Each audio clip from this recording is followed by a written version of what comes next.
vegetation, and I'll share that. So let's talk a little bit about our research project.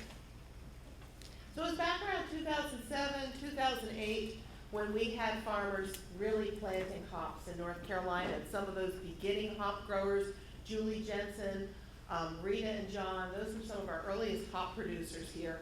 And they started on their own. I've been accused of starting the hops movement here. I got some critiques from some of my colleagues. I'm like, I didn't start nothing. They were there and they came and asked for help. So they started seriously planting, and for a number of years, I started getting educated on hops, and we served an extension capacity, going out and seeing their yards, collecting information, learning what everyone was doing. But it was very evident very quickly that we needed to have a research program. We just had too many questions to answer. So unbeknownst to me, I had two colleagues on main campus. So I'm located in the mountains at a research station. I had two colleagues on campus in soil science who just happened to be home brewers, who put in a little grant proposal to the Golden Leaf Foundation to do some research on hops, particularly to look at the soils and fertility. And it was through someone in our dean's office that we became even aware of each other, and we teamed up right from the very beginning. So we had soil science and horticulture together, talking to the growers. What the growers said, we need our variety trials, because our growers were putting in 7 to 12 different varieties. And as you'll see what I'm going to show you on some of the graphs, is if 10 of those didn't work, most of your yard was useless. And you had to rip that out and start over again. So they said, please do variety trials. Also, Scott and Rob were soil scientists, so they were going to develop the soil fertility guidelines, and our goal was to produce production guides and look at the economics of production. So Rob and Scott built a hop yard in Raleigh. Now, I don't think they'd ever seen a hop yard. I at least did my graduate work in Washington State and saw real hop yards. So they were kind of working off pictures. And they built what they now know is a short trellis system. Didn't seem so short to him when he was standing on the ladder, but we now know that was a short trellis system. We, however, did a tall trellis system. I'm very proud of the fact that we used local horse loggers to get our locust posts, and we put in our yard. But again, we kind of invented it as we went along, because we were creating a hop yard in the mountains that we were going to put on slopes that was going to be small. So, you know, remember, all of these hop yards are a work in progress at this point. So we refined some methods, we've changed things as we've gone along. For example, because we're in the mountains, because I'm a klutz and not real good on high ladders, I'm not afraid of them, I just don't manage to stay upright on them very long. We developed a system to raise and lower the wire. We didn't invent this. Actually, I think Julie Jensen had the first one we saw. Another one of our growers, Van Burnett, had it with the winches. We just worked on refining that a little bit more. It made perfect sense to me. Why should I go up to that wire? Let's bring the wire down to us. And everyone said it wouldn't work. It's working. But again, I think we can engineer it better than we're doing it. The earliest mistake I saw people making were not irrigating. People got it in their minds that we don't want disease, and these are diseases caused by moisture, and so they weren't irrigating. Well, we want to keep the moisture off the leaves. See, this is why the Yakima Valley works out so well. It's a very dry environment, but they got lots of water to feed the plant. So you have to irrigate. And the first year that we had all the flooding, what was the year that it rained so much? Is that 2009? Well, anyway, the year that we thought was going to be so bad, we all had great hops. And it was like, you know, we've probably been starving these plants for water. So you want a lot of water on there as irrigation. And this is how we do it. We kind of copied what we saw in the wine grape industry. So we don't have tape right on the ground, so we can go ahead and do all of our ground level kind of work without affecting our irrigation. Weed control is a huge issue for us here. Again, we saw other people, our other hop yards, doing various things. We learned from them, and what we do now is we take silt fencing. which is woven polypropylene that water will go through, but most weeds will not, and we put that on either side of where our hops are planted. And we've had that down there now for 4 years, going into the 5th year. We've learned things about straining and training, and when we first started, all of our growers were using all kinds of different string and twine, and there's actually some pretty interesting stories about failures of what happened. We went with the core twine. People were saying we can't afford that. Rolanka, who's the company that imports it all, is just south of us in Georgia. And we can buy big giant bales of it and split it up, or get to the point where we bring in full containers. So they're not far away. The core is the way to go. We had all the problems, every problem you want, I think that we have experienced in our hop yard. We have more downy mildew than anyone else, which every year gets poor Kelly so upset. But I look at it that I would rather have happened in the research hop yard than to happen to you guys. So we've got to figure that out. We need a pathologist to work very closely with us, and that's what we want to do with one of these grants, is bring in a pathologist just to work on hop diseases, particularly in the Southeast. We started out doing multiple hand harvests before we learned how to properly cut down our plants in the spring and not let them grow from February on. We ended up with a lot of multiple harvests. We continued that. We'll probably change that this year, because now we've done 4 years with multiple harvests and go to a single harvest. Kelly doesn't know that until this moment. I'm getting the look. So Rob Scott and Bill Yarborough, who is the agronomist, state agronomist with NCDA, he now is just serving as the assistant to the Commissioner of Agriculture. I say just. He's my voice into the Commissioner of Agriculture. They took hundreds of soil samples, again, working on many of these early hop growers' farms, and they did the fertility work. That's why we have a hop code on our soil test. So the NCDA soil testing, when you send it in, we've got the hop code. Now, we need to continue this work, because this work was all done on young hop yards. We need to now have recommendations for mature hop yards, because I believe it's going to be different. So the studies that we put in Raleigh here were variety trials with these varieties: Cascade, Centennial, Chinook, Mount Hood, Newport, Nugget, Willamette, and Zeus. In Raleigh, they had Northern, Brewer, and Sterling, and they did so very poorly that we didn't even put those into Mills River. We replaced those with Galena and Magnum. This is the difference we saw between Mills River and Raleigh.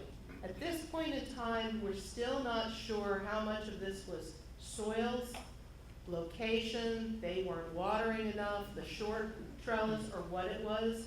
But clearly, we had much better, and the plants all came from the same sources. But we had a huge difference. I mean, our plants were much bigger and our yields much higher right from the beginning. This, you can see the difference between Mills River and Lake Wheeler. And this is looking at first year growth from Mills River compared to second year growth in Raleigh. Theirs are the green bars. They took out that yard in 2012, so that one no longer exists. I'm not saying you can't grow in Raleigh. I think we just need to do it differently than we did it the first time. So they took out that one. Again, I think it's minimal irrigation. Maybe we didn't have the soils quite right, but that was not a happy yard. In Mills River, our system is clearly working. We've experimented with new methods. We record everything we can think of. We're working at writing up those research results right now. This is just showing a little bit of the data. I didn't want to get into a whole big presentation on all kinds of data, but just to show you that things like measuring the heights of the vines, you can see what a big difference we have within the different varieties. We looked at new methods, and some of the things, and we worked with the growers. Our growers have all been so great about coming out to field days, and we all share information. And one of the big things we did after Greg Lewis, who is the plant breeder who developed Columbus, came through and spoke to us, we had not been cutting back our shoots. Okay, we love these precious little plants. And when those shoots first come up in the spring, we just adore them. And the thought of cutting them off it hurt us in our souls. And Greg said, you must cut them off. Cut all that early stuff off. And so we started doing that. And oh my gosh, what a difference that made. And then when we went and read more of the literature from the Northeast and the Northwest, it was like, oh, now we know what they're talking about. How tall is the shoot when you say you're cutting? 4 inches, 6 inches? Yes, whatever, you just go through several times. We've taken them off until May 1st. Okay. Probably mid-April is better, and we can have a discussion on that because I know there's a lot of experience now in the room. We also started putting up multiple strings per plant because for a long time everyone had 1 string per plant. We know that's increased our yields. And we've been working at farmscaping because we have lots of mites and aphids and insects that can be controlled by beneficial insects if you have habitat for those beneficials. So Kelly's enjoyed that because she likes putting in, they're very beautiful. You have a lot of flowers and herbs growing in beds around that, and we think that's been helpful. And I think that's some of what we're seeing too in our organic yards in the area. But this has been our nemesis, and that's downy mildew. So the first year we put up a hop yard, you see year 1, everything looked beautiful. We're like, yeah, we can grow hops in North Carolina, no problem. Well, my staff and I are pretty much in the organic mode. That's what we do with a lot of organic agriculture. So year 2, when downy first came in, well, first of all, we had to find out, is this indeed downy mildew? And we had to send it to the lab and get it tested and such. And then we tried to say, well, let's see how bad it gets. Well, I should know better because I'm a vegetable specialist. You don't mess with downy mildew. You should watch the downy mildew forecasting that's there for cucurbits. If you do cucurbit downy mildew forecasting, you'll come up with a website that will tell you when conditions are right, and it's going to be in your area. We don't have one for hops. I don't think it matters. When it says it's ready, you should be being proactive. You should be monitoring closely because we know we've got downy, we start spraying. Right now, we are not organic. Our whole objective is to see, can we grow hops in North Carolina? So by year 3, we had our act together, and we pretty much are on top of the downy, although there really is a big difference in varieties. This shows you some of the data that we're getting from these different varieties. You see the first year, the far left bar, it looks pretty good. You'll see year 2 looks really bad. That's what downy mildew did to our yields. Then we kind of got our act back together by the time you get to the gold bar. This is wet yield per plant. Okay, you'll see this, and then so Newport, downy mildew completely killed the Newport, completely. The rhizome was dead. So we had empty plots in our experimental yard. So Kelly just went and found some fun varieties to play with. They weren't part of the true replicated research. One of the varieties she put in there, this is the same graph, Canadian red vine. That's the bar on the right. So, I had to get everything to scale, I had to do the other one so you could see the differences. Okay, see what I'm talking about? Far right-hand bars.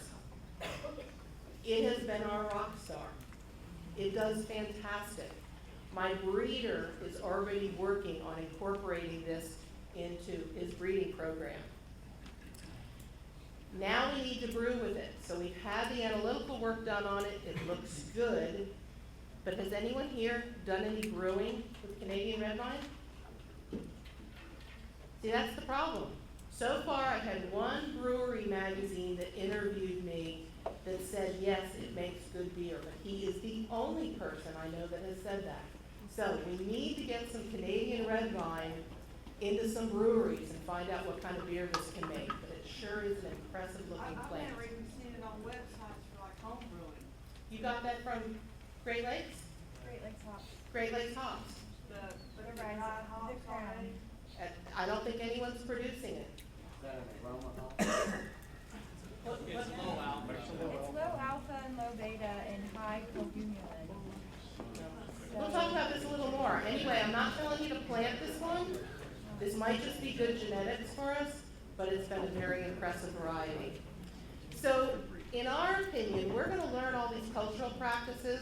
but I really think the variety selection and variety development are gonna be the keys to our success here in the Southeast. We're gonna have to develop varieties that are day neutral, that this day length issue does not affect. This is not an overwhelming thing to do. Any of you that are my age or older remember when we only got strawberries at certain times of the year. We now have day neutral strawberries, so we get strawberries much more often. So we can do this also with the hops. They're doing it in South Africa, but those are proprietary varieties that we can't get our hands on at this time. So we're just gonna make our own. Do they make good beer? Okay, I don't have to say much about this. We know we can make good beer, but we have to produce the quality. We grow the hops, now dry them properly or get them to the brewery in that high quality that you had on the vine. We can make good beer. And then these are just our web resources. Right now, Kelly and I are writing a production guide. And I just talked with Holly from Virginia. We're gonna team up on that and make it a regional production guide for the 2 states. And we're gonna be updating information as we go along, both on ncherb.org, and then this is the hop site that Rob and Scott built when they were working with us on hops. Okay? And then we always talk about funding. This is who funded our earlier work, but right now we're heading into a year without any funding. So we're gonna be using a lot of volunteer help, so if you live close by Mills River, unless I get funding really fast, the deal will be you come help us take care of this yard and you're gonna get hops from the yard. So this might be a year that we don't collect data, but we wanna keep it alive and healthy until we can get more funding coming in. So, Holly?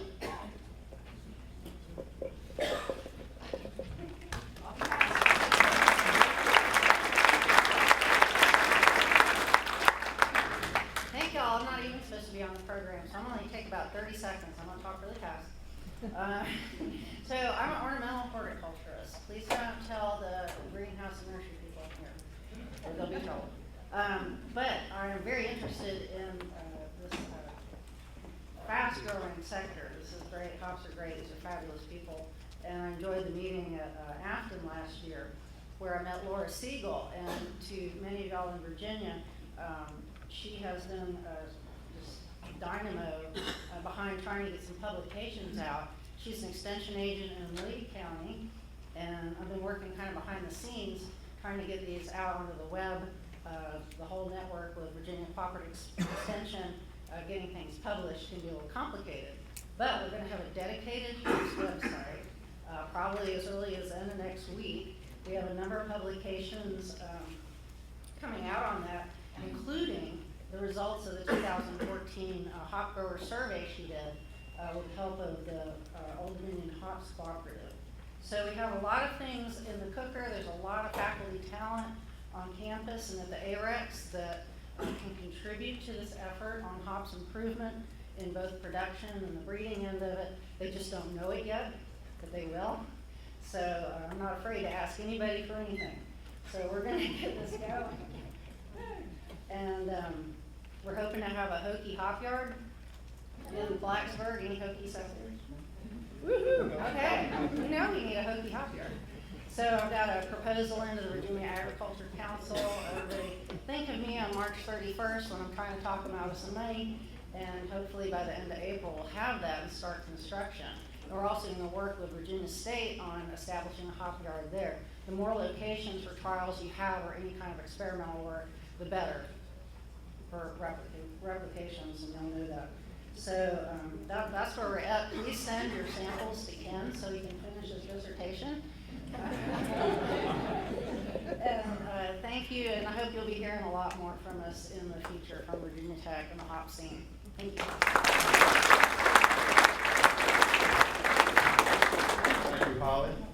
I'd like to introduce somebody a lot of you probably already know. He's the head optimist at Fullsteam Brewery in Durham, North Carolina. He's quite a talent in the microphone. So this is Sean Lilly Wilson.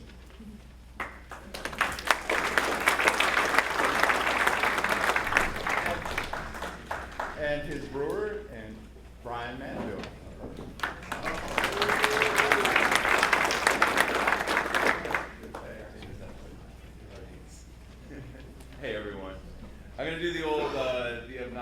picture, that I do on social media. Yeah, why don't you wait? That's a good way to stretch, right? That'd be my daily exercise. Cool. Awesome. Thanks. He's loading up the presentation, and I just want to make sure the fonts work. Oh, that was good. Great, thank you. Excellent. All right, hi all. Really excited to be here. Thank you for the opportunity. And what we'll do is I'll kind of lay the land a little bit of Fullsteam and what we're all about, and then I'm going to turn it over to Brian, since Brian's background, he's the head brewer, I'm just the front of the house guy. Brian will speak specifically on what brewers want. I will figure out this little devicey thing, and that's that. All right, so we'll talk a little bit about Fullsteam's mission, kind of who we are and what we stand for, our progress to date, specifically on our quest to make distinctly Southern beer with our kind of plow to pint mission, and then of course hops and the challenge and opportunity ahead. All right, so Fullsteam's mission is to craft pioneer the art of distinctly Southern beer. We brew traditional and experimental beers with a Southern sensibility, using the farm and food traditions of the South to kind of guide our quest. We firmly believe that Southern source beer is all about pride in the South, agricultural pride and prosperity, and what we kind of refer to as post-tobacco North Carolina. And through the act of commerce, we improve the quality of life of farmers, foragers, distributors, wholesalers, retailers, everybody but ourselves, it seems sometimes in all of this. And we seek to build a Southern beer economy. One pint at a time is kind of what we talk about. The act of commerce is really important in all of that. It's the purchasing that makes it all work. And we can't build an economy if we're asking for handouts or we're trying to just get free stuff. I mean, we express our value for the work that you do and that you're looking to do by buying. I mean, that's just how it works. The other key part of economy is that we can't do it on our own as Fullsteam. Otherwise, we're a Southern beer business. Economy means we have to be the ones pioneering and encouraging other breweries, our peers in the industry, 140 of them in North Carolina, probably as many in Virginia, if not more, to join us in this adventure and to take those chances. It's an economy, it's not a business. Does that make sense? All right. So how are we doing with all that? Are those just talking points, or are we being real on it? We're doing all right. We want to do a lot more. Last year in our own internal audit, 28% of our buying, our raw material purchases, were locally sourced, within 300 miles of Durham, North Carolina. The vast majority a lot closer than that. We want to ultimately get that to 50%. We'd love for half of our, not just love, I mean it's our kind of our company mission, for half of our raw material ingredients to be within 300 miles of Durham, North Carolina. And then also too, something that's not on the slide, but others have hinted at this, and it's worth repeating. Brian and I are really spending a lot of time kind of sweating over this idea of what is, not only what is Southern beer, but what is a signature North Carolina beer style? What would that be like? So there's breweries, we started calling when we first started out, we had our Carolina Common. We called our Fullsteam Southern Lager our Carolina Common. And in an ironic twist of fate, the beer we just call Fullsteam doesn't have any local ingredients in it. And it's almost a blessing in a way that it's not our best-selling beer. I think it's helpful for us that we've struggled along with that beer finding its niche. If it was a runaway success and people loved it and it didn't have local ingredients, then we'd be in this conundrum. Now we're kind of anticipating putting that into quiet mode a little bit and retooling it. And with Brian only 4 months in as head brewer, it's a great time for us to double down on a lot of who we are and what we stand for and the chances that we can take. We're 4.5 years old. There's some things that we can't change. There's some things that we can. And crafting a distinctly, like not only Southern, but a true kind of Carolina style, it's awesome. Can't happen without hops though. I mean, why sort of bother? I mean, that's the missing piece of the puzzle. And you'll see that on this next, I put this in last minute. I was like, hey, I should That's me. Hardworking guy. Yeah, that's me, and I believe that's the aforementioned didn't work out hops field in Raleigh, but maybe we planted them poorly. I'm not sure, but yeah, back in 2010 we were at it planting with Rob Austin. Some of you may know him. NC State's the experimental crops division there, the field, and planting those rhizomes, 200 of them. So we've been at it with the work and the mission and the buying and all that. Where does that leave us with hops? That's the green right there. So of that 28% local, hops is a very, very small part of it. I'm sorry. So we're a brewery that really loves to buy local. 28% of our ingredient spending. The vast majority of it, I know it's small print, but going from the bottom up, you've got grain as the big one. We work a lot with Riverbend Malt House out of Asheville, as well as local rye and corn providers. The forager community is next up on that. That's where we buy from, basically from neighbors and friends, tavern patrons who bring us things like persimmons and figs and seasonal harvests, and we pay a market rate for that. Again, Southern beer economy, we don't ask for things for free. We used to trade in beer, and that felt weird. I think people thought they were going to get this boatload of beer, and it's just a lot easier to just give them money. Money is the great equalizer, right? And then going up, you can see honey, sweet potatoes, coffee, ginger, chocolate. I know it's not local, deal with it. Spices and nuts. In fact, I think hops might be the smallest one on there. We buy more pawpaws than we do hops. We buy more pawpaws than we do hops. Grow pawpaws. Pawpaws. Largest native grow pawpaws. Yeah, let's change the conference. Clean slate. Yeah, for those of you who aren't familiar with pawpaws, North America's largest native tree fruit. Interestingly, not commercially viable because why? It spoils quickly. 2 days after picking, it's not particularly shiny and pretty. But we work with a local pawpaw guy, and we love making our pawpaw beer. But it's not about pawpaws, it's about hops. So we'll move along. But you see the point there, right? Hops challenging, and we hate it. We hate that our hop spending is so low. We want to change that desperately.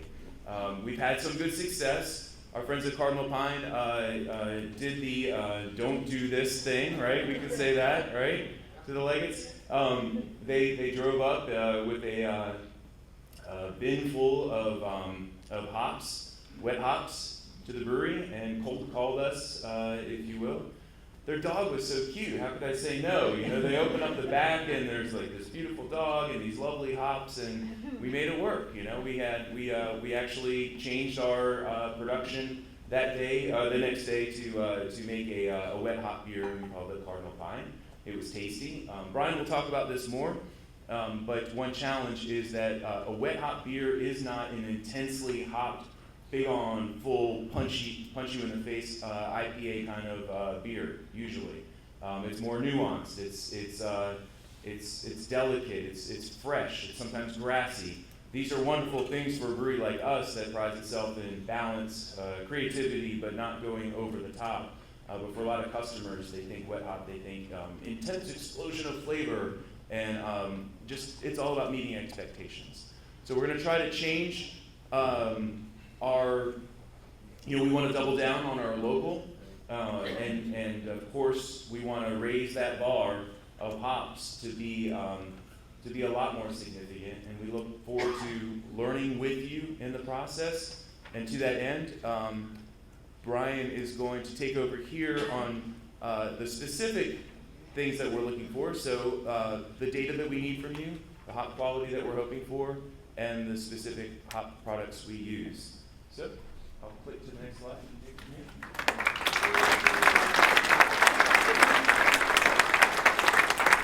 Hey, hello everybody. The first thing I kind of want to point out is going back to something that Sean was talking about, and that's just that we're a brewery that way more than most breweries is interested in working with local agricultural goods. That means we're a brewery that has a much bigger incentive to do it, and we're way more willing to take that risk. And we're still not using that much. when it comes to hops. That's a problem for us, and it's a problem for you guys, and we need to figure out how to fix that. What I'm going to talk about here is going to be focused a lot on how brewers use hops, what we need from you guys, kind of some of the expectations that you're going to be facing from other brewers who aren't as well informed. One of the problems you're going to be dealing with is that as a brewer, I've spent a lot of my time in the industry trying to learn as much as I can about raw goods, how you guys grow them, how we use them, how the interaction plays out. Most brewers don't do that. So they don't know quite as much about what you guys are struggling with and what you're dealing with, so they may be less inclined to listen. What you can do to help on that end is make yourself familiar with the brewing process. Try to understand the struggle on the brewer's end, and we're going to talk a little bit about that. So I think a good place to start would just be kind of the data as a brewer we need when it comes to hops. And a lot of this is just sending your stuff off for analysis. But the two major ones that we're really going to talk about are alpha and beta. Alpha is going to be the basis for our IBUs, or International Bitter Units. It's a measurement of bitterness that we use in the brewing industry. It's not really all that accurate, but we pretend it is. And it's very important to brewers, and it's very important to the industry, so that's essential. Beta is a little bit less important, but still contributes to bitterness. It has a lot to do with the compounds in it aren't quite as soluble, so it doesn't contribute as much, but they do contribute more if they oxidize. Those two are in bold because those are just like, you're going to have a really hard time talking to a brewer about those two. The rest of these are great. Total oils are phenomenal. As a brewer, I love hearing total oil content, especially when it comes to aromatic hops. When we're dealing with wet hops, not many brewers are going to be interested in them for their bittering value, so things like total oil matters a lot more. If I could have an oil analysis that told me the specific oils and a breakdown of percentages, that would be amazing. I don't expect that, so just a percentage would be great. Hop storage index, not a lot of brewers are I wish more brewers in the industry understood what that meant. But that's going to become more important as breweries begin to contract more. If you want this industry to be sustainable, we need to have those numbers. Leaf and stem, else over S, that's kind of like how much of your hops is not hops. And then seed counts. Both of those numbers are things that, like, with the guys out in Yakima, pronouncing that horribly.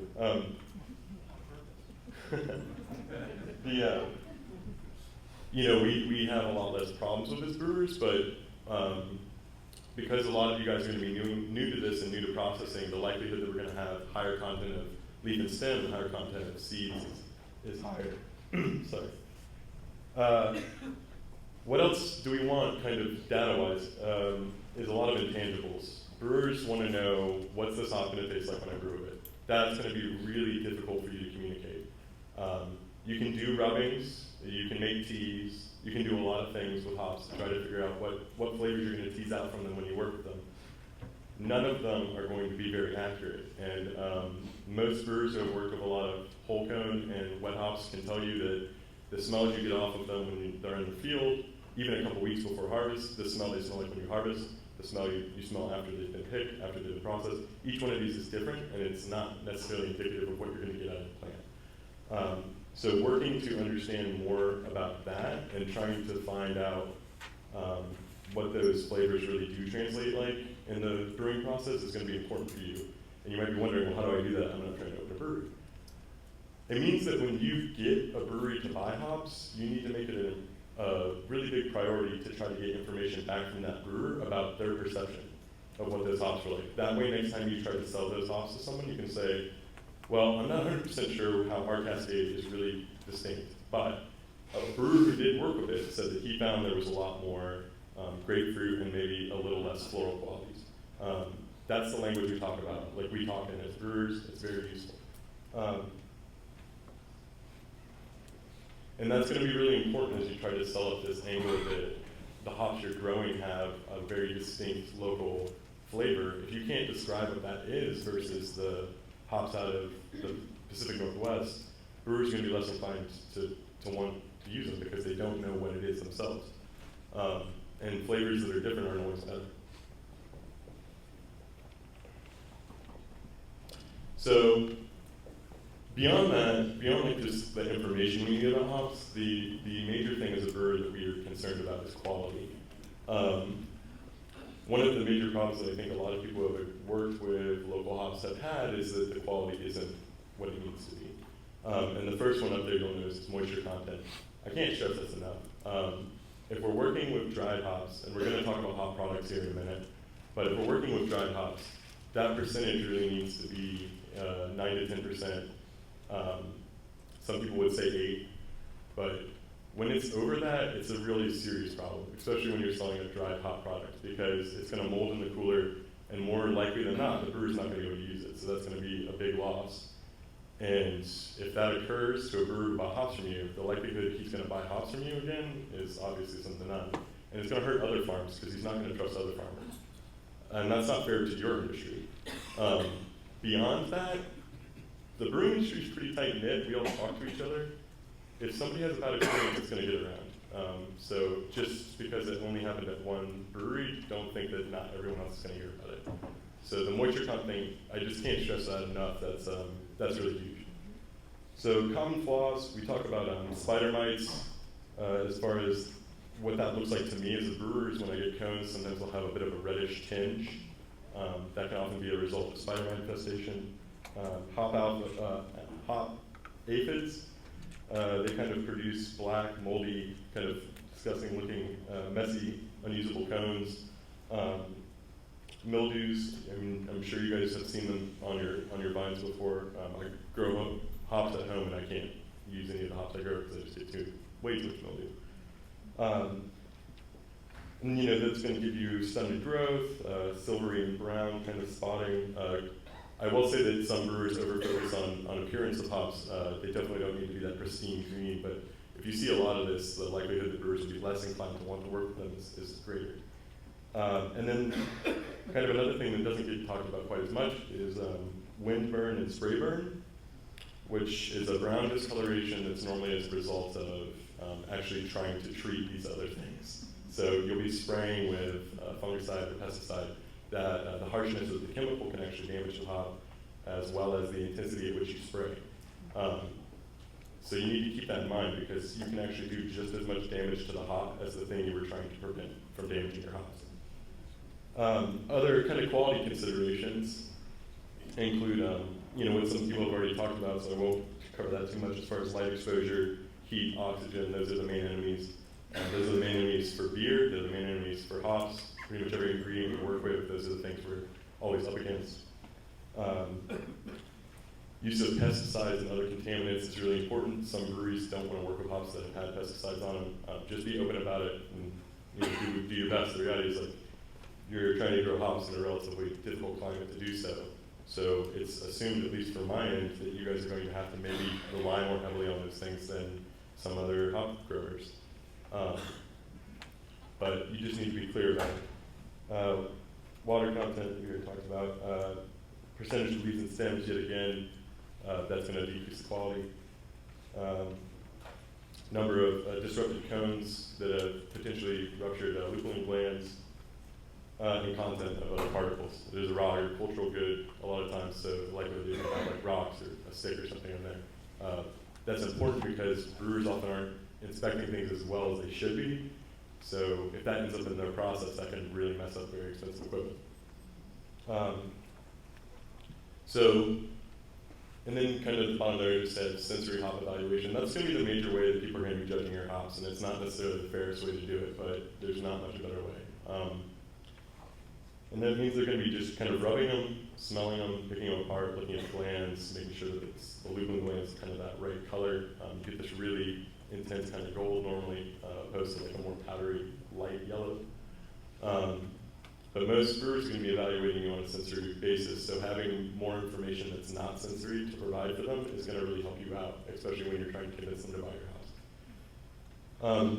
So I'm going to get into something that's maybe a little more disconcerting for some of you, which is going to be hop products. And the reason I'm saying that is that the reality is wet hops cannot sustain this industry. I know that it's a good way to get your foot in the door, it's a good way to make the connections with brewers that you want, but that's only ever going to be maybe 1 if you're lucky, 2 beers a year from each brewery. And it's just not enough to sustain a hop growing industry that is what we're trying to build. So that immediately moves us to dry, whole cone, and baled hops. You guys are going to be fighting an uphill information battle with some brewers. A lot of brewers in the current industry have never worked with hops that aren't pellets. They may have seen them, they may have used them as a home brewer, they may have thrown some in a cask, but they've never brewed on a commercial level with them. They're going to be hesitant to want to work with them. They're going to know that there's certain challenges with them. So, fighting that information battle is going to be really important. The reason that I'm immediately just like wet hops aren't gonna be the way to go long term is that dry hops provide us higher yields of bittering substances. They're more economic. They're easier to store and handle. They require uses of lower volumes to achieve similar results in the brew house. They're more standardized. They're more stable. They're easier to sample for actual accurate analysis. So moving away from wet hops is just a logical move for the brewing industry. It's why we don't rely on them as heavily as we once did. And I think for your industry, it's going to be a similar kind of move. So I know that it may not be easy to figure that out at this moment, but if you're not thinking about it for the future, you're going to be in for a rough ride. So I'm just going to talk kind of briefly about a couple different options we have for hop products. So dry, whole cone, and baled hops. I mean, that's basically just, dry whole cone is just pulling them off the field and drying them out. Baled, you've already heard some conversations about. I'm more interested in talking to you guys about pellets. Hop plugs, or Type 100 pellets, are not, almost no American brewers are familiar with these at all. They have no idea what they are. They look like a little hockey puck made out of hops. They're popular in the UK for cask. They're somewhat used by some home brewers, but most professional brewers have never heard of them and have never seen them. You'll have a very hard time selling them. The reason I'm warning you about them is that there's a lot of equipment out on the market right now to make hop plugs that is cheap. It doesn't necessarily mean it's a good replica. Hop essential oils, and we'll talk about some other extracts as well. In theory, hop essential oils would be an amazing product from a brewing standpoint. The issue is that because they're kind of the source of all of this like hoppiness that we're talking about, the aroma, the smell, even some of the flavor. This is really what we're after. The problem is that when you get them as just an oil, it's a really difficult process to get there, but also as a brewer, it's really difficult to actually use those in a way that gives you the same flavor impact that you've been getting from pellets. So that brings us to the one in bold, the regular Type 90 pellets. So those are made by breaking up bales, separating minor amounts of extraneous material, milling in a hammer mill, and passing the powder through a pellet mill. And then they're packaged under a vacuum or in an inert atmosphere. That's kind of the standard process for producing them. And they make up the vast, vast majority of what brewers are using, especially brewers at my kind of scale of production, which is who you're going to be able to sell to. The sooner that you're able to figure out how to get there, the easier your conversation with brewers is going to be. That's a really tough pill to swallow, I know, because the equipment cost is difficult. So in the meantime, I definitely encourage you to continue to work in wet hops, but just know that if that's not something that you're constantly thinking about, it's something that's going to be on the horizon for you, it's going to be difficult for you to make it to the next step. There's also other kinds of hop pellets. There's concentrated Type 45 pellets. Not many brewers use those or are familiar with them. They're basically remove more of the extraneous material from the hop cones. You end up with a higher concentration of what we're looking for as far as oil content and goes. Other kind of pellets that include heat treating, so you already isometricize the alpha acids, things like that. Those are less relevant to my industry and as well as yours, just because those are more commonly used by larger breweries. And then extracts, and you'll hear a lot about extracts, and they look really tempting. Sierra Nevada has been a brewery that had traditionally only worked with baled hops. They had been at the forefront of arguing that you cannot get the same flavor from baled hops that you can get from pellets.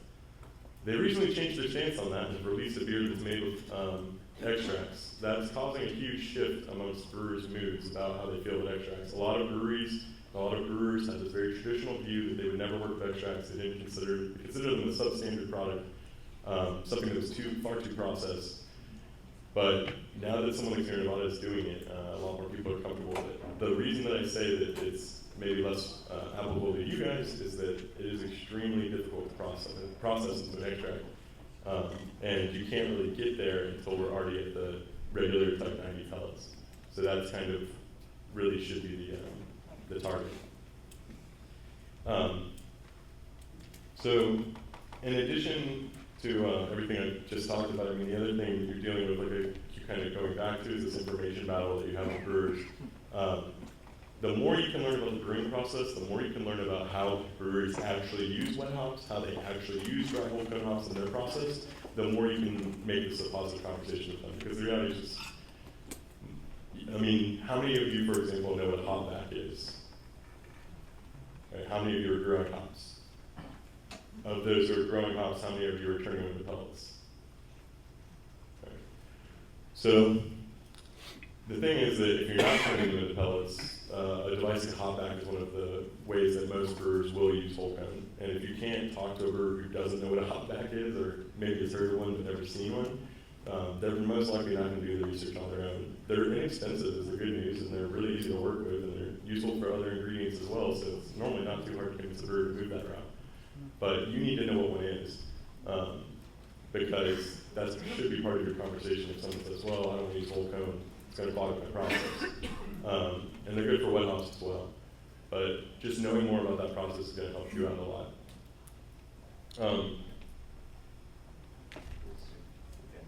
So, I mean, that's pretty much all I had as far as just like quality and products go.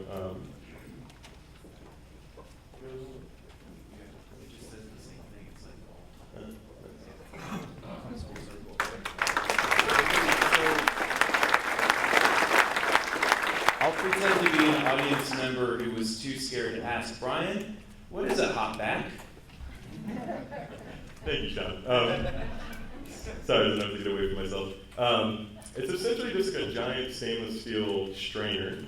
Normally it has like a metal straining kind of bottom. You can load it up with a bunch of hops. You normally put your wort or unfermented beer in the hot side process when it's kind of still exposing to a lot of heat into the hopback with these hops sitting on top of the strainer. You pull out from the bottom, so it leaves all the hop cones in there, and you're able to pull out a lot of the aromatics and flavor and things like that out of the hops without pulling any of those into your more delicate pieces of equipment that can get clogged easily. Yeah, it's a giant colander. All right, so that's the old presentation. We actually are a few minutes ahead of schedule, so we have time for a couple of questions. Let's do it. One of the things that came up earlier is a test run. If you're going to do a test, how many hops do you need? How many pound hops do you need for a test? Whole cone, dry, wet. Say whole cone. Okay. Yeah. So the question is basically, if I were to do a test run using hops, how much would I need? That's a tough question. The answer varies a lot.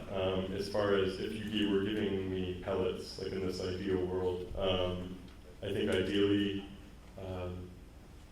I'd probably want at least 3 ounces. The more, the better in that case. If it was whole cone, I'd probably want 9 ounces, close to 10. If it was wet, maybe as much as a pound.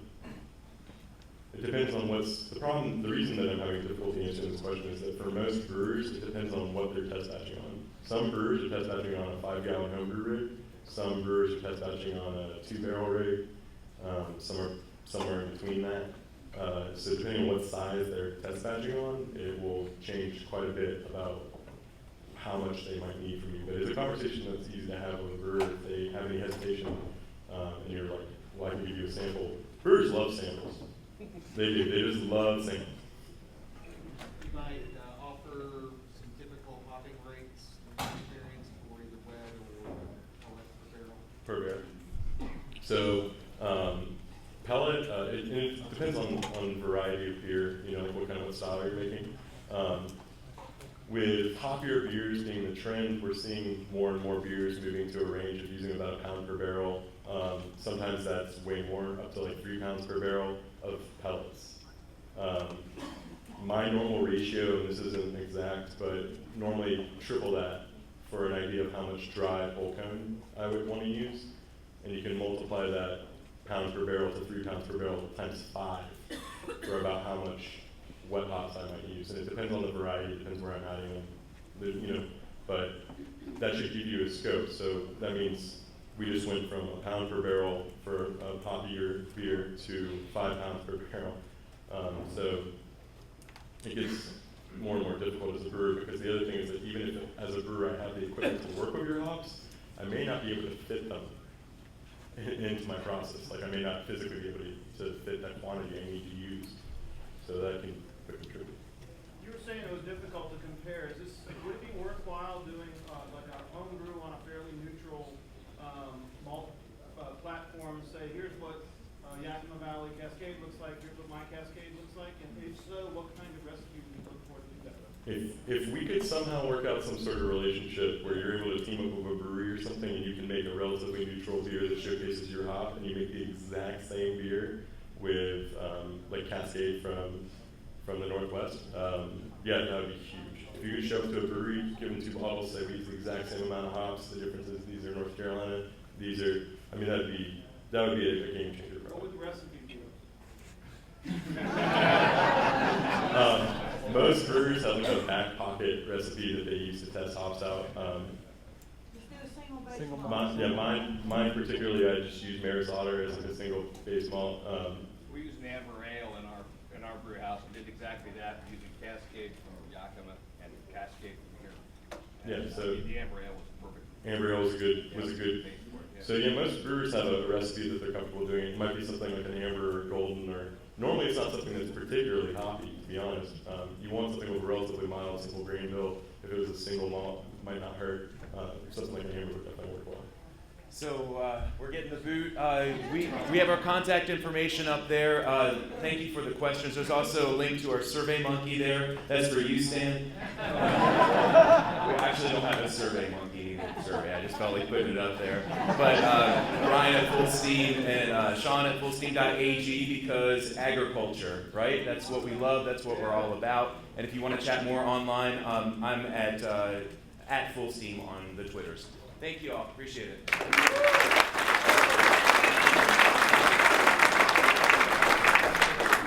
Keep in mind that first of all, Hey, I need to give away $100. Free beer! The first one back in their seat.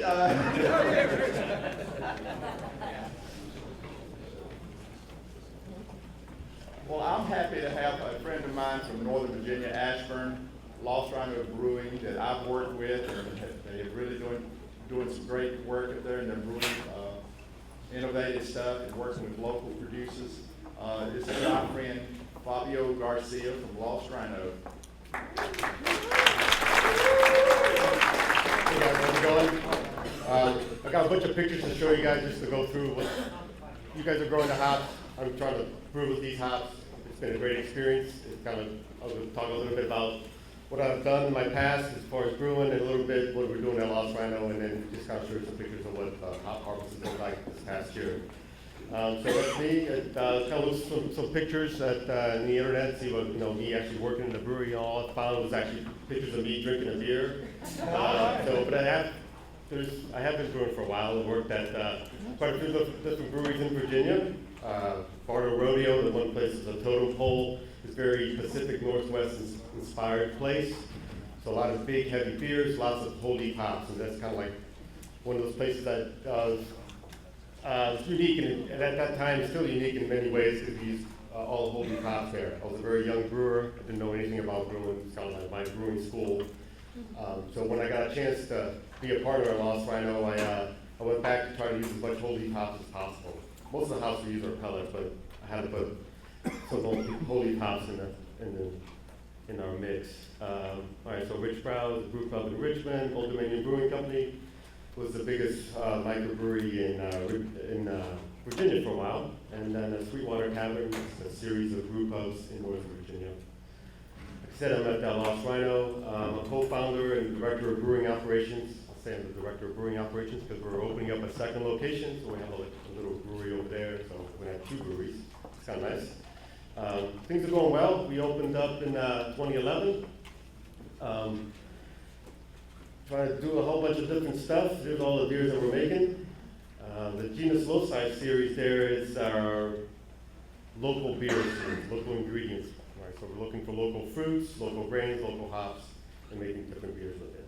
Right? So we've got a separate series that we're kind of working on it. We don't have a huge plan for it. We're just trying to figure out how actually what ingredients are available. It's been working out pretty well so far. A lot of like sour beers, kind of experimenting with wild yeast strains, putting in wine barrels. That's going well. Here's some more beers. All right. We do a lot of traditional ales and lagers as well as some experimental things. We do like to take the path less traveled, kind of borrow from Robert Frost there. And there's some pictures of our brew house. It's a 25-barrel system, so we do 50 kegs at a time. We have 50-barrel fermenters and a 100-barrel fermenter as well. So that means about 100, in a single brew day, we do about 100 kegs of beer. All right, so we're doing it 6 times a week. And that's our staff. Of course, we couldn't do anything else without actually having a good staff that's flexible and enjoys all what we're doing. Like I said, a lot of barrel aging stuff. We got a great tasting room. Things are working out well over there. They kind of give us a chance to have a lot of experimental batches. Gives a nice audience. We have a couple new beers every month. There's our tasting room. All right. So one of the things we started out was trying to make a local beer. Now we had no idea exactly how we were going to pull that off. We certainly like Czech Pilsners and traditional English ales, like I was saying, that certainly the Pacific Northwest ales. But we're really just copying those styles, kind of emulating them. But what is a Virginia beer? Much like those guys at Fullsteam was trying to make a Carolina beer, we're trying to make our own Virginia beer. And here we are all the way on Nashville, we're basically next to Washington, D.C., Potomac River, way up north. But we were able to source quite enough ingredients to make a 100% Virginia beer, right? So there's some more brewery pictures, and there you go. Native Son is our Virginia beer. So we got some grain from the Tidewater area. It was malted by Copper Fox Distillery. Got some hops from Leesburg at Sage Hill Farms, and then Jasper is our yeast guy, our lab scientist, our brewery scientist, and he was able to isolate a wild yeast strain, so we have 100% Virginia beer, including the yeast. We're very happy about it. Turned out quite well. Still a work in progress. We've got a ways to go, but things are looking good. All right, there's yeast. So that's kind of a missing piece. When we talk about brewing, yeast gets kind of left behind a lot. We talk about malt and barley and hops, but yeast is a big part of the flavor of the beer. So that's another source of terroir, if you would. So this is the brewing process, right? Where do we put the hops? We put the hops. This is from an English website. So we put the hops in the copper. That's the boil kettle, right? That thing right there. Missing from this picture is the hop back, which we would add hops as well before it goes into the fermenter, right? So that's what we're talking about, using hops right in the kettle. It takes about 6 to 8 hours to brew a batch of beer. 2 weeks of fermentation time for an ale, up to 6 weeks, or maybe longer for a lager. So it could take some time just to get beer out the door. Right. So the first chance I got to do a locally sourced beer was in 2006 when I was working at Old Dominion Brewing Company. Now it's not quite local because at that time there was no Virginia hops.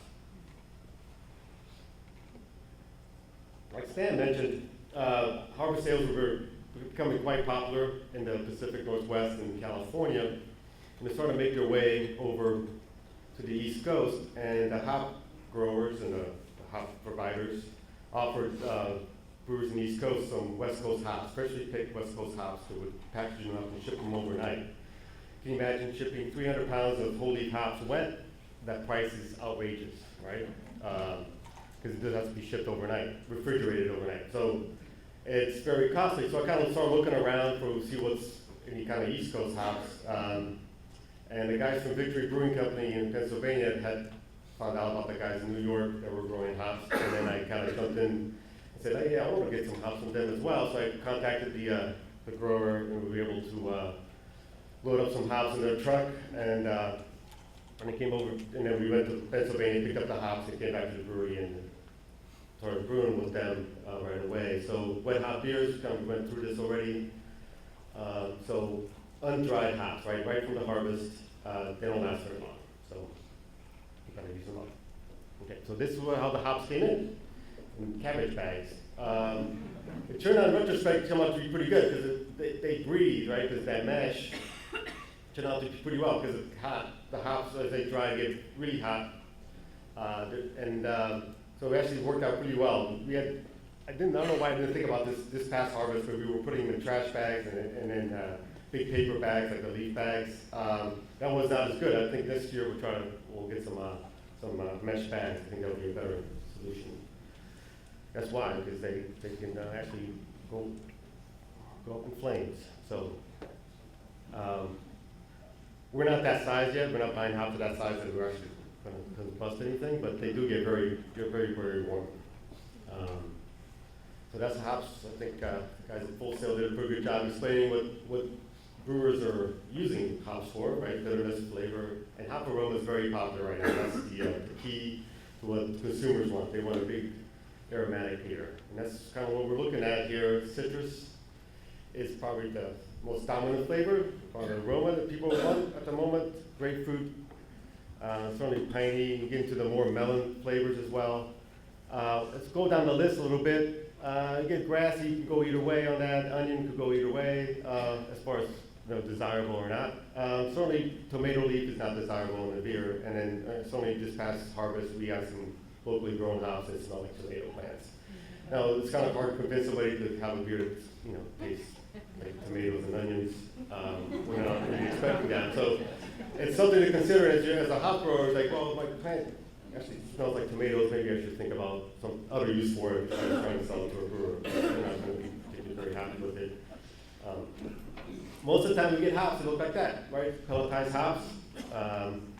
You see all the numbers in one, and that's kind of like very important for brewers, as was mentioned, right? To have a lot number, alpha, beta, and certainly if you have any oils content would be great. But that's pretty much what we're looking for. If any kind of information you guys can add to your hops would be great. Especially for research purposes, would be even more beneficial. Yeah, it was mentioned before, foils, ideal, like Mylar bags. They're expensive. Plastic can be problematic and can impart a flavor. So you just watch out what you use them. It goes back to the sacks. I kind of like that picture just because it kind of showcases that these bags are probably like 10 to 15 pounds of hops, and then this box right here is 44 pounds of pellets. So you can see if you're going to use whole leaf hops, how much storage you're going to need. This is cold storage. Right, so actually brewing with these wet hops, you kind of weigh them out. So at that time at Dominion, Old Dominion Brewing Company, we didn't have a hop bag, so I had to figure out how to use these hops, and I put them in the boil kettle, basically in a big mesh bag. Let's see the bag over there. Hold on. There it is. All right. So nylon bag, put them in a boil. Right, and then we used the Stan mentioned before, Blue Mountains did something similar. You use your lauter tun, which has a screen at the bottom of it, as your hop back. So the brewers, small, especially brew pub, they don't have a whole lot of vessels. They have a two-vessel system. They can use their lauter tun as a hop back. Takes a little bit of work, move some hoses around, some pipe and things like that, but something doable. Things to consider, right? Nobody knows how to use whole leaf hops necessarily, and they will clog up everything you have. There's guaranteed. And this is a picture of a hop bag. We talked a lot about hop bags recently. There it is. There's a nice little hop bag. We have, like I said, 25-barrel system. We can usually work that out. There's a nice little drawing for it. It's just a big screen. A simple one would be just a screen at the bottom of the vessel, but this one goes all the way around with a basket. More usage out of it, and then there's one of our brewers in the scene loading up the hop back. We use the hop back for our IPA, and I think it provides a unique flavor to a beer, right? So we're just kind of stripping all the oils, they're not getting boiled, so you're just getting us a lot of hop flavor and some aroma as well. And there's the hop water passing through that hop back. So when we use whole leaf hops, use the hop back, and also with a wet hop beers, we can go straight from the kettle. We take that top screen out there, go straight from the kettle into the hop back, so it dumps, captures all the hops, just the name of the hop back, right? Holds everything back.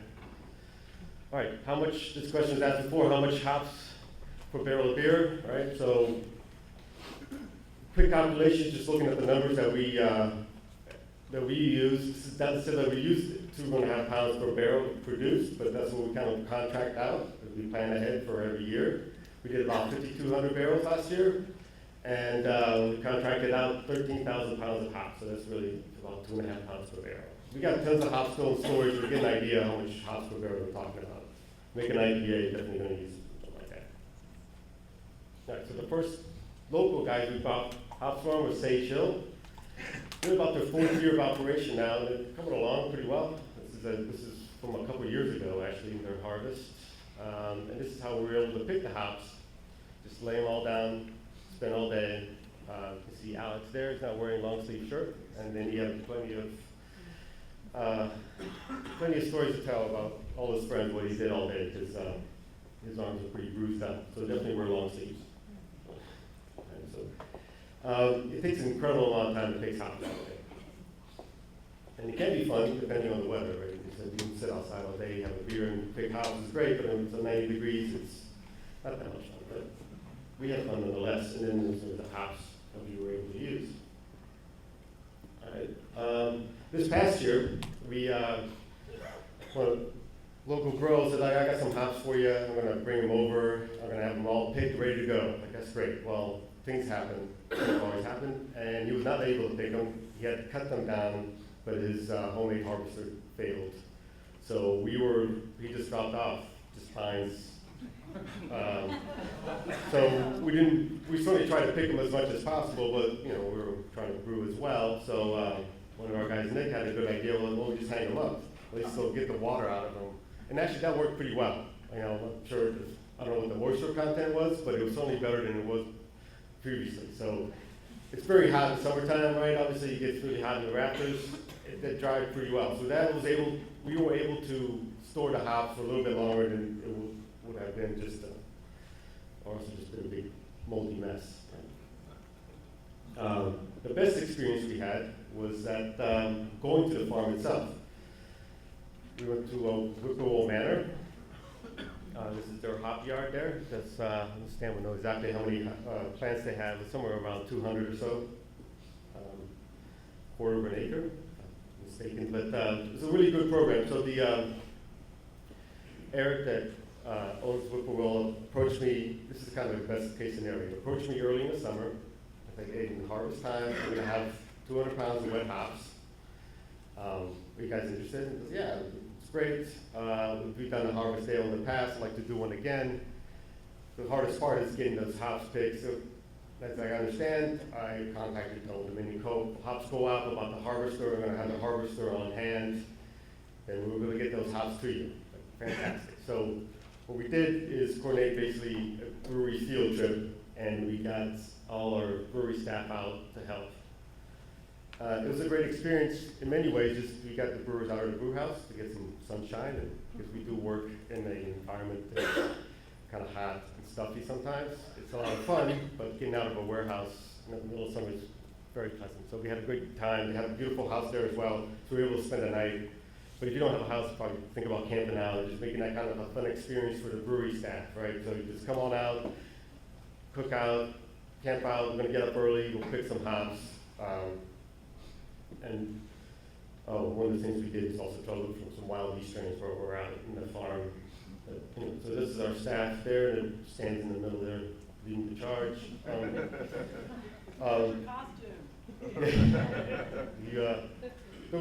let's say it's a lot of fun. So we got to experience hop picking hands-on. We had to obviously pry in those hops at that point. Everybody came back with a story about the hop farm.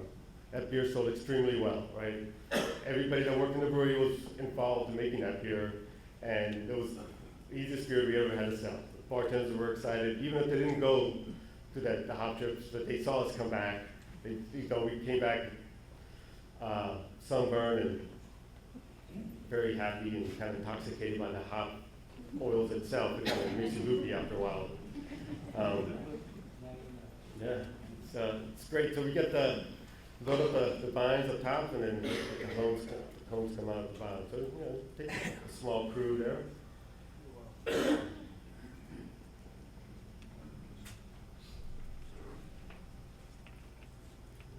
So there's nice, beautiful hops coming out at the end there. So that's the thing that we're going to work on at packaging those hops at the end, and how we're going to get back to the cooler. We didn't really have a good plan at all. We're not one of those people that plan too far ahead.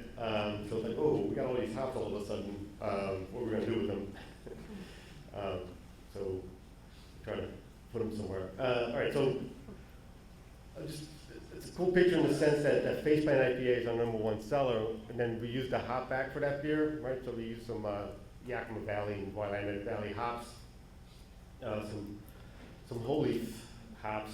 But that kind of gives us a chance, using that hop back, to buy local hops as much as possible.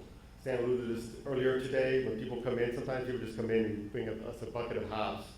It could be just neighbors, friends of the brewery, or actually somebody trying to start a hop farm. I can barter with them. I think certainly the guys at Fullsteam alluded to this, that maybe a better program, because paying people in beer sometimes is nobody's really sure where it stops, so. But yeah, this past year, basically like, hey, that's great. It sounds, we weigh it out, we kind of figure out $15 a pound or so. What does that cost? He's like, oh, okay, you get a case of beer. Fantastic. So that kind of thing, we would just place them in the hop back and use them for the next batch of IPA. Moving forward, I think we try to establish a better program, but we just didn't really know if there was anybody, how much interest there is, and obviously there is. A lot of people trying to go hops. And then we just put them in the black plastic bags. That was not ideal. Then put them in the back of the pickup truck and drove them back to the brewery. That's in the hop cooler, in our cold storage cooler, and we brewed it with the next day. So there we go. And then that's the finished product. And it came out pretty well. So the people asked me what the difference between like Yakima Cascade or Washington State Cascade and the locally grown Cascade. To me, it seems to be a little more floral, less citrusy than the Cascade from the Pacific Northwest. Right? It's kind of hard to tell because it is a wet hop beer. You don't get all the aromas you want necessarily. Not right away. We'll have better evaluation once we get some dry product, and we're working on that. But yeah, to me, I think it kind of resembles some of the English hops. It's very gentle and more floral than the citrusy grapefruit Cascade. All right, things that we can work on. So positive communication is very important, right? Everybody's kind of stressed out. We're all working, right? But just gotta come with a plan, long-term plan, how things are gonna work, right? And always avoid surprises. That's a huge part of it. If your harvester breaks down during your picking time, well, let's work out a plan. What we're going to do is those hops, right? And then I can even say that for the big hop growers, like the alpha acid content. If you know the alpha acid, please provide them to the grower, right? But then even sometimes you buy hops from the big hop growers, like Hop Union, things like that, and you're really surprised. I can't believe this alpha acid is way off the charts of what I expect them to be. And sometimes you kind of want a little more information. You got to make some plans ahead.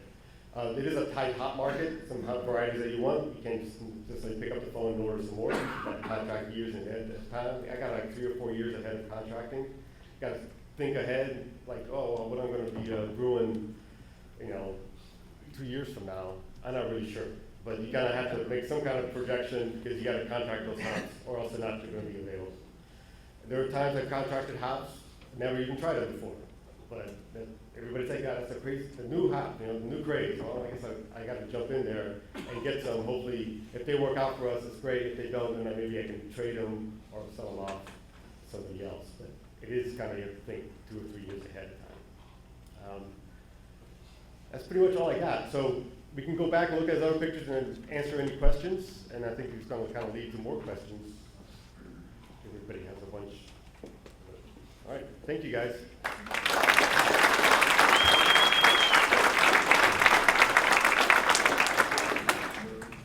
Thank you, Fabio. Now we're going to start our question and answer session. How are we going to set that up, Jeanine? Well, I thought we would just, well, 9 you asked, so that means you guys get to have all of your questions answered. Okay, so you think that'll work from there, or do we need to move that one around? It's gonna work from there? All right.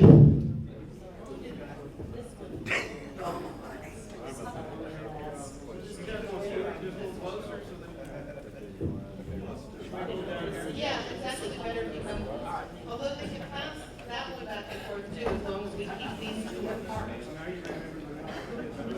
All right, how about a first question? Yes, ma'am, we'll start right here. What's the best way to transport the wet hops from the field as soon as they're picked to the brewery? Do you need like an air conditioned truck? Okay, what's the best way to transport the wet hops to the brewery once they're harvested? Here's Stan. The best scenario is if you have refrigeration on site, you put them immediately into refrigeration. If you have a large cooler, a refrigerated van, or bar, refrigerated truck, have it there on site as soon as they're in the containers, put it in the cooler. Other than that, get them in an air-conditioned space, and deliver them as quickly as possible. Yeah, the plastic bags are not the best way. The mesh bags are good. There are some paper bags out there. But anything you put them in, you need to get them in refrigeration as quickly as possible. Hey Stan, just want to mention there's a product called Coolbot that we use at the farm that can convert the. So David Goods mentioned there's a product called Coolbot. You can hook up to a regular window air conditioning unit. So if you've got a small room that you want to store your hops in while you're waiting to deliver them, you can attach the Coolbot to your air conditioning unit. It will keep it down around between 40 and 50 degrees, and that will also help keep them fresh and deliver. Okay, next question we had over here. Yes, ma'am. This is for Brian.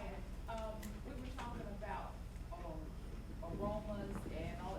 What gives you the better, most flavor? Is it from the dry cone or is it from the pellets? Could you repeat the question? Yeah, so basically what hop product is going to give us the best flavor and aroma. If I had 100 brewers on this stage, we'd probably get 100 different answers on that. But what I'd say is that wet hops definitely have a significantly different character than the same hop dried or pelletized.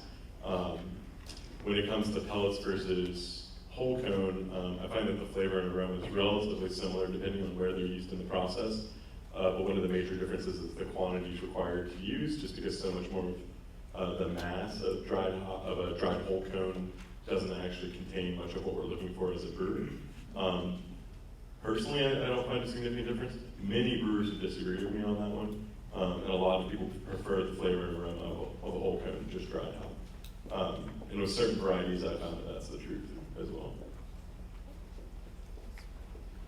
From the folks in the lab, to kind of pick off on that question, have we seen any correlations, I've heard anyone talk about studies or anything, of nutrients you can add to your plant to really push essential oils to come out, like adding carbohydrates later in the flowering stage and make lupulin more dense, or adding more zinc or phosphorus to the fertilizing stage during flowering to drive higher essential oils to make the product more unique and more driven down here? Like, are we looking at how that correlates with what makes high cohum, like you talked earlier, like soil, versus us, the cohum alone? Do we have anyone looking at the idea if that's, like, is it a mineral in the soil? Like, what's driving those essential oils? Or do we even know? Right now, does this one work?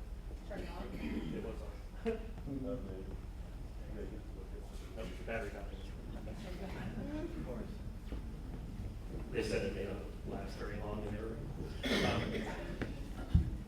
right now, as far as lab analysis goes, the question was, what factors are influencing these essential oil productions in the hops to boil the question down. The lab is just getting started on looking at those. Now, there's plenty of data in the literature, research in literature that try and look at what the different effects of different soil amendments and different properties of the soil are. And that's where we're really getting started.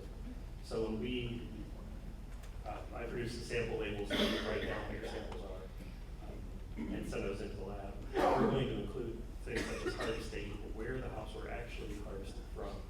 And I'm also looking at working with the geologic information systems technology people at Tech who have mapped out all the soil in Virginia. So looking at the factors that are influencing, the soil terroir factors that are influencing not just hops, but grape juice as well. So we're starting to get into that. But the lab analysis is very new on hops. My lab started last year. Appalachian State, I believe, that started in 2012. Is anyone naturally, because hops have been around for 200 years, production-wise, is anyone naturally doing it, or is it kind of one of those things that Yakima is kind of keeping tight-lipped and England does the same thing, where it's their home secret?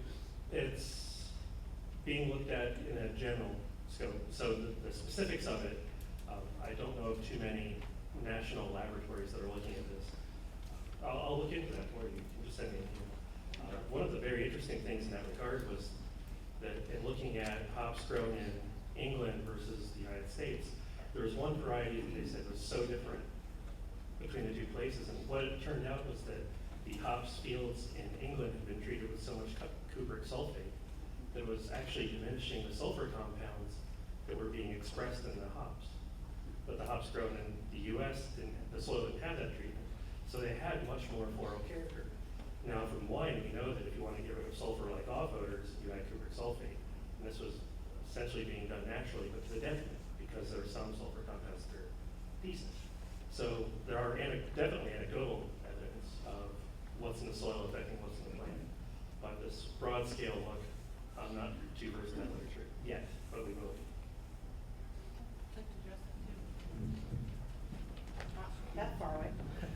So I do a lot of work on medicinal herbs, and have for a long time, and that's actually been an approach that we've taken with the medicinal herbs, is to, thank you so much, is to go ahead and look at what we can do with changing soil pH and micronutrients, even things like the mulch has really affected the compounds within these various medicinal herbs and the ratios of them. So I think this would be a great research study for us to do. Search the literature a little bit and figure out how maybe we can manipulate these plants too. Yeah, no, I think from a grower's perspective, like aroma is the most important thing. As we start to understand things like myrcene and forzine and all that, it seems like the more we get into it, the more we're finding out one belongs to piney, one belongs to citrus. Sure. And when I think of other plants that are closely related to this plant, certain nutrients drive certain characteristics.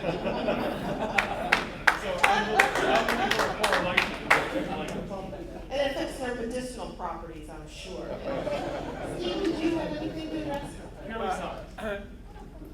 The only thing I was going to say is, the further north you go, we have glaciated soil, so we have 400 or 500 soil types in New York, and there are hops everywhere. So every single field is going to taste different.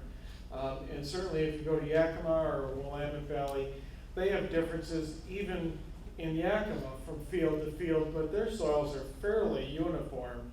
And certainly here you've got the same situation. If a lot of people are on clay, these are very old soils that are relatively uniform. They haven't been glaciated, and so that might be a situation where you'd be able to make those comparisons, because they're, I don't want to say they're all the same, but they're more so than where I am.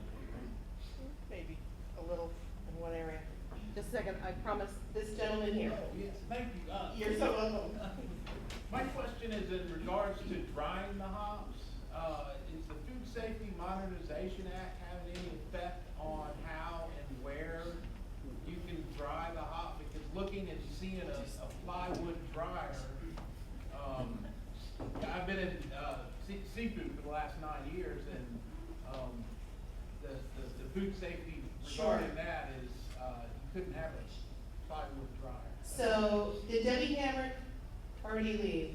So, we've been dealing with this with the medicinal herbs also, same kind of thing.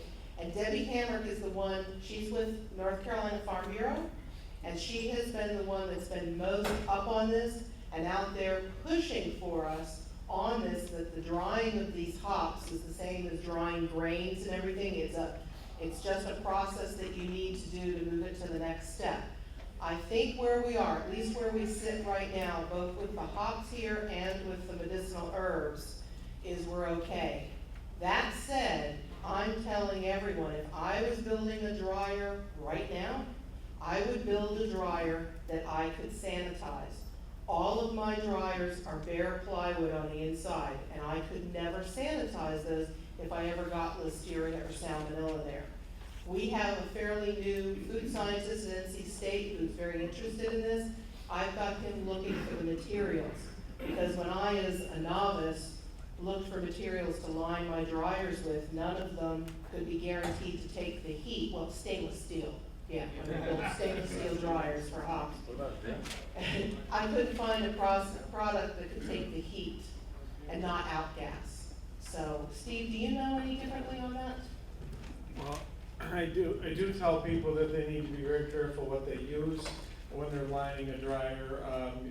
You notice that, at least the slides I had, the dryers were lined with like aluminum foil. Yeah, I think the best thing is, I understand what you're coming from, where maybe formaldehyde, something could off-gas from the plywood. Is that what you're thinking? Well, no, I was thinking more from a sanitation standpoint, because if you're drying under 120 degrees, you're inviting some bacteria that could potentially build up in there. I mean, and the other slide I saw where there were birds above the hop yard, or where they had picked it. I just, where the regulation and the sanitation is what, I mean, if you can keep it out of Pisma, then that's great. I can see that being a huge burden. And right now it is, because it's not produce. Yeah. So right now we're okay for the time being. Would a zinc work in something like that? And now you're shaking your head, no, I'm just curious. Non-reactive surfaces. That's a non-reactive. You need to have non-reactive. Okay, because we use it on our cabinets, kitchen countertops and stuff like that. I use zinc continuously for clients and myself. My house has a zinc. A lot of people like it because it's a stainless steel look. But I was just curious if we can use it on food areas, surfaces like that with food prep, and restaurants also. Would you be able to use it for something to that effect? Because it's really thin, you can work with it really easily to bend with a simple break. You could very easily line your stuff with it, but I don't know if there's a reaction with zinc versus the plant itself or anything like that. One thing I would say is that what I found out is pretty much state to state. We have regulations in New York that have to do with vacuum sealing.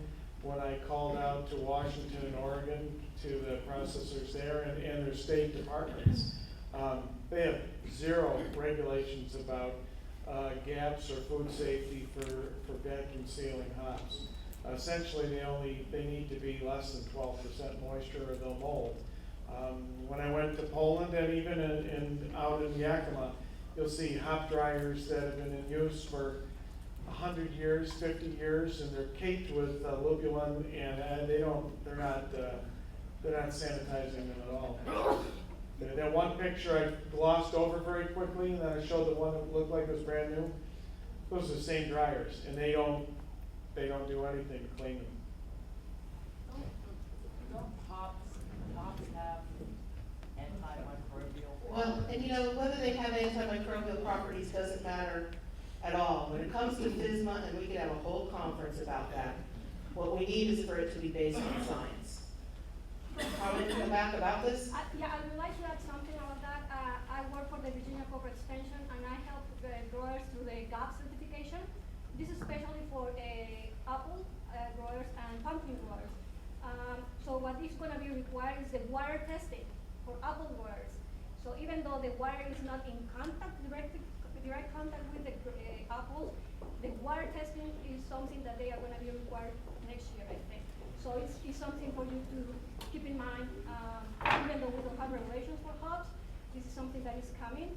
And also, like you mentioned, when you are building something, be sure that it can be sanitized, clean and sanitized.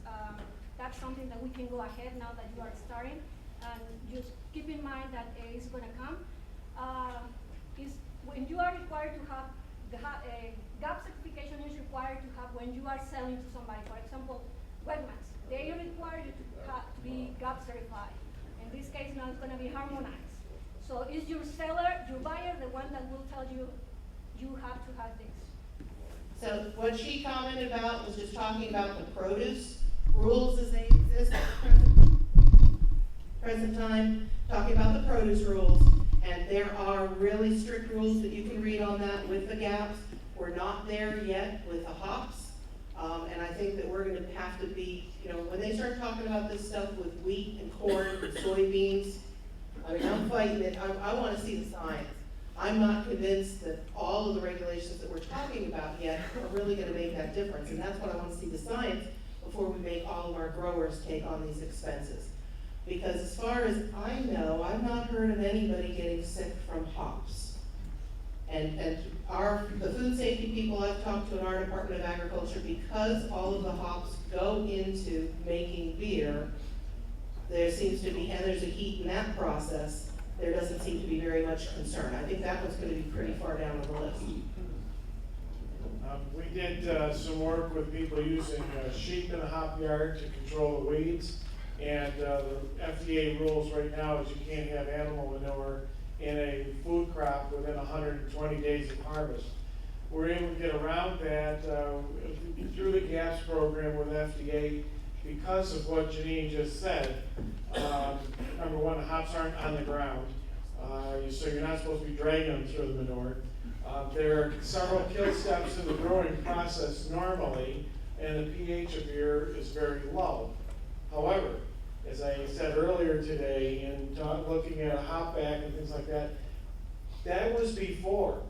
Now, people are using hops in the brewing process at relatively cold temperatures where you can get bacteria and other things growing. So the industry has changed, the brewing industry has changed, and that means it's more important for everyone here to make sure that the hops are staying clean through the whole process. Well, does the alcohol on the cold side help, that you're putting that down in fermented beer?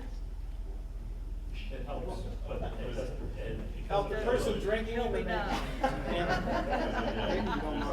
It is documented that hops have some gram-positive antibacterial properties. That doesn't cover the full spectrum, but it does get a portion thereof. But as he said, hops do contain antimicrobial properties, but if they killed off all microbes, then you wouldn't have to worry about drying them out before they rot.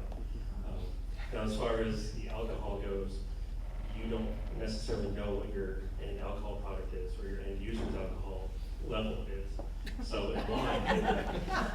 in wine, if you're at 14%, there's very little, but there are still some microbes that can live through that. If your hops contain microbes that can handle 5 or 6% alcohol, and beer only comes out to 4%, you're in trouble. Okay, next question. Yes, sir, you were quick with your hand. While we are talking about regulations, could you comment on pesticide regulations? What pesticides are currently registered for use on hops in North Carolina and Virginia? He let me know this one was coming. So the situation is, and the thing, and I'm gonna have Steve address this a little bit more too, is people that are getting into hops who are not already farmers often don't understand that they understand that their crop has to be on a label. So they go and look up a product, an agricultural product, to spray on their hops, maybe to control downy mildew, and they look up a label on the internet and they see hops there. And they understand it as a federal label, so they think it's okay to use. I think we've done a good job of educating you all to not spray something on your hops that's not cleared for use on hops. What most people don't understand that aren't farmers already is that it also has to be approved for use in your state. So just because it has a federal label doesn't mean we can use it in North Carolina. And so that's what the Hop Growers of America Association heard their executive director, Ann George, is helping some of the states go through some of this process for their products for hops, and she has offered that assistance to us. However, I would really feel much more comfortable in North Carolina anyway, if we could get one of our plant pathologists or entomologists who do much more chemical work than I do to help go through this process. So you need to be aware of this, and you need to, of course, make sure that anything you put on your hops is okay for hops. What could really damage our beginning industry is if somebody sprays something on hops. That the example you used is maybe something to control downy mildew on cucumbers that's not approved on hops. And then someone gets checked for tolerances, and we've suddenly got hops with illegal residues. One case of that could damage the industry. Yes, Justin? I've got a comment about Your question. possibly Jane. My name's Justin Dick with Keller's Farms. One item that I was wanting to bring up to especially the newer growers' attention, I've been in contact with Dallenhauer, which is a manufacturer of hop processing equipment. They import and refurbish the wolf harvesters, and they're the prime supplier for some of those hop-specific equipment, like the stripping fingers in particular. And they, in conversations with him, he had some concerns. He'd seen some Southern engineered, no safety guard stuff, videos on YouTube, and during my conversation with him while I was getting equipment for our stripper that we're building this spring, he had some concerns about liability, worried about what people were doing with his product. So I would just encourage everyone to do things in a safe way, have the proper mechanical guards, have the proper safety cutoff switches. We do a lot of what we do is homegrown. It's not necessarily OSHA approved, but we do need to be aware of our reputation as a whole and make sure that we don't endanger our supply of equipment like that, because he was discussing his concern about that, and I had to kind of reassure him, yeah, the majority of us are well concerned with that, and we're going to do that in a safe way. Steve, would you address the pesticide? The one thing I would say also is a lot of people that are not farmers are not familiar with, there's two classifications of pesticides, some that are restricted and some that are not. And you'll find that if you go to try to buy a restricted pesticide, you might see that it's labeled for hops, but you haven't gone through the testing and getting a certification personally to be able to use it. So don't go to your friend, oh, I know this hop grower, he's certified and he's got some of that pesticide, he can give it to me. That is not something you can do. And just because it is not restricted, you can buy it in the farm store, doesn't mean that you can use it on hops, even though it might be labeled for tomatoes or something else that you think is safe. You just can't use it on that crop unless it's on the label, especially as Jeanine said. If it's not labeled in Virginia or North Carolina, Tennessee, a few people. I know in New York we have a big problem with that because we have more acreage, and there's a number of pesticides that are labeled in Oregon and Washington that are not labeled in New York. And some of those are company decisions. They often will decide it's not worth the trouble to provide the information that's required. So they're not labeled, you can't use it. So all the more reason you know as much as possible about the cultural practices that you need to do to restrict downy mildew and some other things. Yes, sir. I was going to say that extends to organic-based pesticides as well, right? Yes, but a lot of the organic products are where you're going to have hops on the label. You're raising a question. I'm going to have to double check on that. A lot of them are general, and I have been told by our Department of Agriculture, the pesticide division, that they're okay. But you're raising a question in my mind that I'd like to ask them again to get that clarified. Okay, would you have a link to some of this kind of questions later somewhere? Or like maybe a post on Facebook, can you do one of? Sure. What we'd like to do with something like this that's this important, this is where I'd like to team up with my colleagues in Virginia, that we come up with kind of a Q&A on this and post it where y'all can find it, okay? I saw one, I missed one, I lost the person, I think it was you, and then we'll go around, okay? Kind of as a follow-up to that, will all the presentations be on that, first off? And second off, since we screw up our moisture content so badly, and Steve, you had a neat gadget, are there some really good neat gadgets we should look at to check our moisture content simply while we're still here? Okay. In the field. In terms of the videotaping the presentations, we arranged all this 2 days ago. So the way it's happening is the videotaping is taking place. We are going to recover from this weekend, and then we're going to figure it out. But we've got all of the presentations. We need to talk to every speaker to find out what's okay with them, because some people want to share things widely, and others are like, no, I need those couple slides to stay to myself. So, but all of you that registered for this event, we've got all your emails, and so we will let you know, because you will be able to buy this. However we package it, you'll be able to buy it at a really good price, and then we'll make it open to others to buy at a higher price. Okay. Just address the moisture meter question, because the one that I showed was a Delmhorst, and they're calibrated for finished hops. In other words, you go out in the field and you try to do a moisture test on wet hops, or to see if they're ready. That's not how you do it.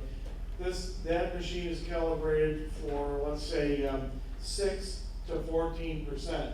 So until you get it drier than that, it's not even going to read for you. So you've got to dry it down first, you getting a very good scale and a small oven to do it. That's the best way to make those calculations initially, to get it to see when you're going to harvest first of all, and then as you get closer and closer to them being dry. Is that at a given compaction, just specifically for compacted hops, or? Yeah.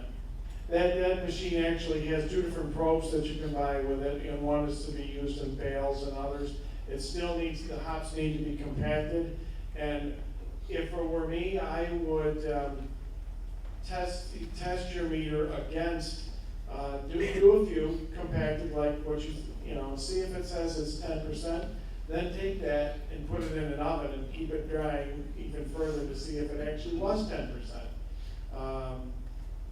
There's a lot of error, and we had several people, you saw samples that came to your lab that were very high, and it's not that easy to tell the difference just by feeling if they're 12 or 15 or 20. So I tested against a drying oven first to see if it was close. Is that relatively accurate condition versus unconditioned? Well, the question was, is it accurate condition versus unconditioned? And no, that's part of the problem. Because there's moisture in that central stick there, when you compact it in like a little container, that's still not going to be able to test all the moisture differences between the bracts and the central stem. So you'll find that often you'll have it down to what you think is 10%, and you let it sit around, and it's all of a sudden up to 15 because those bracts are still pulling moisture out of the stem. That's the thing.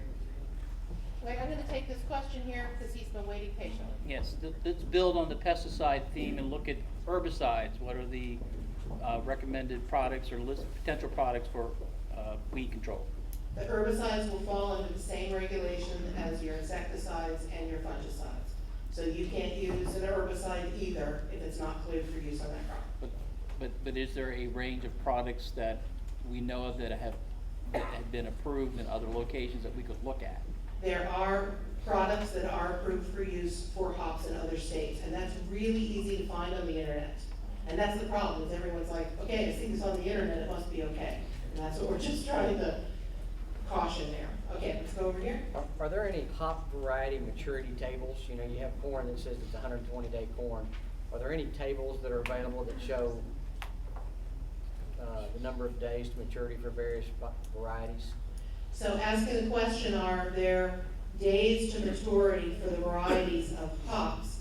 I'm gonna ask Steve if he knows that. However, this was part of our discussion among researchers when we were all up in Michigan in December, that could actually, there must be some work, because I think it was the gentleman from Haas that talked about it, that might be the most accurate, not you, your friend David, that might be the most accurate way to do it, that you would actually like tag a flower at bloom time, and then that might be a better way to get our maturity. Steve, do you know anything on that? There is one picture that I showed, and then actually there was a speaker at the hop conference that had a chart that was like that. I don't have that slide right now, but also if you look at the Haas's or Yakima Chief, any of the places that sell hops, they'll have them in alphabetical order, but they'll say matures before Willamette or matures after Nugget. So they're not in their books, they're usually by alphabetical order of the variety. And the USDA hop website, where there's a big long description about each variety, again, they'll say early season, mid-season, late season, which gives you some indication. But I haven't seen a chart that listed every single variety that's out there. The other impact is where you are in the state. Last year, folks up in Nelson County harvested about 2 weeks after we did in Richmond area. We were probably middle of July for our first harvest, and everybody said we were extremely early, but according to the moisture content of the hop, they were ready for harvest at that time. So it's going to vary depending on where you are in the state, your geography, and other factors. So it's not going to be everybody harvests July 30th for Cascade. So there's going to be variety, and you're going to have to keep records and figure it out from year to year. And hopefully, after 4 or 5 years, you'll have nailed. Also very dependent on when you prune and train. Yes. And growers will often say, I've changed to a new variety, so I'm gonna train my Willamette later this year because my harvest schedule is too compacted and I need to spread it out, so I'm purposely going to make that variety come in later. But yes, I'll see if I can find the study, because that was really an interest to me, that would take into account some of those regional differences. What this individual said, which I can't remember who it was that no matter where you were, there was a certain number of days between a stage of flowering and maturity. I'd be interested to see if that's actually true. Let's get some other people we haven't heard from yet. Okay, all the way back there with the red on his jacket. I'd like some of the brewers here to address the idea of a Carolina beer, Carolina ale, like maybe with the process or with sours. If you could address the new trend, the hot new thing that is out there. And I'd like to advocate for Scotch ales for the Carolina. So, I guess, do you mean as a beer style, or just like what's the trend right now? As a beer style, and as a trend in Asheville and east of Asheville. I'd say the industry trend that you're going to see right now as far as beer styles that brewers are producing nationwide, including Carolina and Virginia, is going to be hobby beers, more extremely hobby, maybe not as high ABV as they had been. There's a tendency to go higher ABV, higher IBU. That's kind of ending, but hoppiness isn't. Sours and wild ales are becoming more popular, especially barrel-aged sours. That's definitely a trend. As far as developing a style that's kind of unique to Carolina, it's hard for me to imagine one brewery kind of dictating that as much as it's going to just be a natural evolution. I wouldn't be too disappointed if it was a Scotch ale, personally. Do Scotch ales come from somewhere else, or like that process, or? Traditionally, they're from Scotland. but yeah, no, weird answer. I guess I'm not sure what the question is. Well, I just wondered if there was a process or a specific style of beer that's coming out trending in North Carolina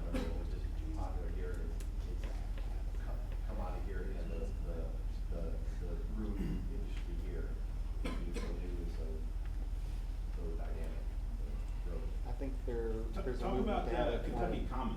Okay. That's probably the closest thing that he's thinking of. So, yeah, I guess there's a two-part answer here, and talk about the Kentucky Commons part of it. First off, most of the stuff that I guess you're seeing frequently as styles in Carolina, I don't know if any of them process-wise are so unique that you could say that's distinctly Carolinian. There are some historical styles that we're seeing breweries bring back. Gentleman back there mentioned the Kentucky Common. It's a style that Fullsteam actually makes, and it's an interesting style because it's one that hasn't seen much popularity in quite some time. It was obviously popular for a long time in Kentucky. It includes normally corn traditionally and often is sour, lower ABV, very little hop presence. Makes sense for the climate in the region, especially considering that during the time of the production of that beer, many beers would have been sour just because brewers didn't really understand quite as well why that was happening. But I don't know if there's anything that's emerging right now that is like clearly the front runner. Like that's going to be the Carolina beer. Someone we haven't heard from yet. You mentioned earlier briefly the prospect of using herbs and other plants to discourage pests. Are there any guidelines for that, or any best practice recommendations of what to use and how much and where? So are you talking about in my presentation when I mentioned the farmscaping? Yes. Okay, so the farmscaping isn't gonna have any rules and regulations on it that I'm aware of, because that's just planting flowers and herbs near the plants. Right. So as far as I know, there's not gonna be any problems with us doing that around the hops. Sure. But that more research has to be done. Right now, we're working with the little bit of research and very long tradition of using beneficial plants and farmscaping in mostly vegetable production in organic and biodynamic agriculture. Okay. So it is an area of interest. I know there have been some grant proposals submitted. I think the federal grants to try to get more funding on this. You know, in the old days, we kind of called this companion planting type things. So that's what we're trying to look at. Sure, and I wasn't so much worried about the rules or anything. I just meant, do you have any general advice about, what works well and how much of it to use? What works well and how much to use. A good diversity of plants that flower over, so you're gonna have plants that are flowering throughout your season, ones that attract all kinds of insects. So there are lists out there. We include, Kelly, where are you? She just walked out. So we're including things like the dills, anise hyssop, basils, marigolds. There's good lists out there already that are established. What else you wouldn't want to plant? Yeah, what's incompatible? What would be incompatible? I don't know, because right now we're thinking of just things. We look at what attracts pollinators, what do our entomologists tell us that these beneficial mites need to live on so that they are there and will be there when we need them to fight the mites we don't want. So, yes, I don't have enough information at this time to just cold answer those questions, but this is of interest, it's on the tape, and it'll remind us that this is something we need to address. Yes, sir. This one's more for the growers. We recently bought our property, and I'm not sure the land is gonna be ready to plant this year. Is it feasible to do containers on a smaller scale this year and then transplant those for next year? I know how to answer that, but what's with you? On a very small scale. Yeah, like 20 to 30. Yeah, I wouldn't even go 30, but if you're gonna try to do it in planters, make sure you've got good water flow. So if you're gonna put it in like a Home Depot bucket, make sure that you're not gonna soak that root system and rot it out. But I would say you're gonna run into more challenges with that, with your fertilization program, irrigation, and also how you're gonna string it up. So even if you're not ready with planting, just experiment. I wouldn't go much beyond 20 buckets per container. Thank you. You sure can. We have had a few people that went out and bought plants, sometimes 500 or 1,000, and they said the same thing, what do I do now that I'm not ready? One thing you can do is take a very large vegetable garden, till it up, plant the hops, close in the rows, making sure that you keep the varieties apart so that you can identify them. And what we usually do is take like a high tensile steel wire at maybe 8 or 10 feet. Take the hop core and just flip it over the wire and let the hops grow up that. It's a lot of work though, digging them up the next spring and transplanting them, because now you've got a much larger root system. On the other hand, they are larger than if you were to go out and buy plants or rhizomes. So they get going really fast, but there's a lot of labor having them in the ground like that. The people that have done it have gotten very large plants out of it. And you don't have to put up a whole trellis, just put up a wire that like a clothesline that they can get up to. Now, because we do a lot of training and demonstrations and booths at other news fair and such, and we provided plants to Sierra Nevada for one of their beer camp deals. We used great big pots, and we planted our rhizomes, and then we just made a teepee with bamboo poles. And so they grew just fine. We put them on our container pad, our nursery container pad. We ran the drip irrigation system just like we would if those were little trees, and they grew just fine for us. Okay. So, you know, it was something, but again, you wouldn't want to do whole lots of plants, but we've done like 30 plants that way just fine. And you know, they're attractive, and you can move them around and show them to people. So, but yeah, we do a whole bunch. Thanks. So let me get this gentleman in the check shirt there. Well, I think both of you two. Okay, you two decide which one. So I was wondering if marketing, like the terroir could be a double-edged sword for small growers. I was wondering if maybe Brian could talk about the small breweries' perspective on like origins of hops. I know consistency is a big deal for the big guys, but. Yeah, I mean, consistency is huge for most brewers. I think the key here is that anytime that a brewer is going to be working with like hops grown locally, they're probably going to be trying to play that up. So they wouldn't be, I can't imagine it being a problem, just because I don't see anybody being like, well, this doesn't taste quite as much like normal Cascade, so I don't want to use that. Because I mean, if they're going to tell the story of it, then they're going to want the flavor to be a different flavor. I think if somebody was just putting them in there and not mentioning that they were in there, they might be worried about them not tasting like other Cascade, but I don't know why anybody would pay extra to not let people know they're doing it. Now the other plaid shirt. All right. I guess this is more of a logistical question. As far as, I thought I remembered someone saying something about some of those more expensive pieces of machinery. Perhaps the co-op already has them, or they can be rented, or what have you. Is there been any issue with like conflicting harvest days in between growers, or is that pretty well organized, or enough equipment to go around? Well, I own a small scale harvester, and we're not to that place yet. I've taken it to different hop yards. Yes, we've scheduled it out in advance as much as we can, but so far it's worked out, and we just have to plan ahead. Julie, didn't you have a different experience? Where'd she go? Yes. Yes. We had extreme conflict and pissed off a lot of people.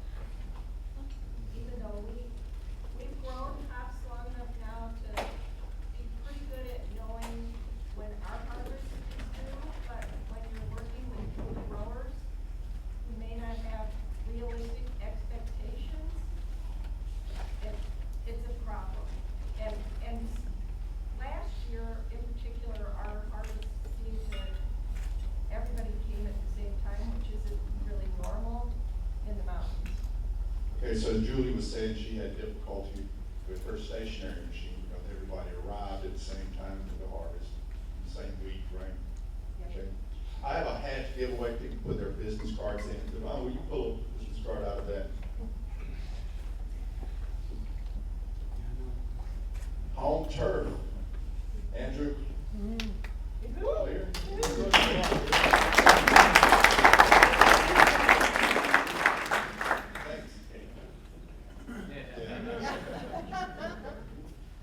Okay, next question.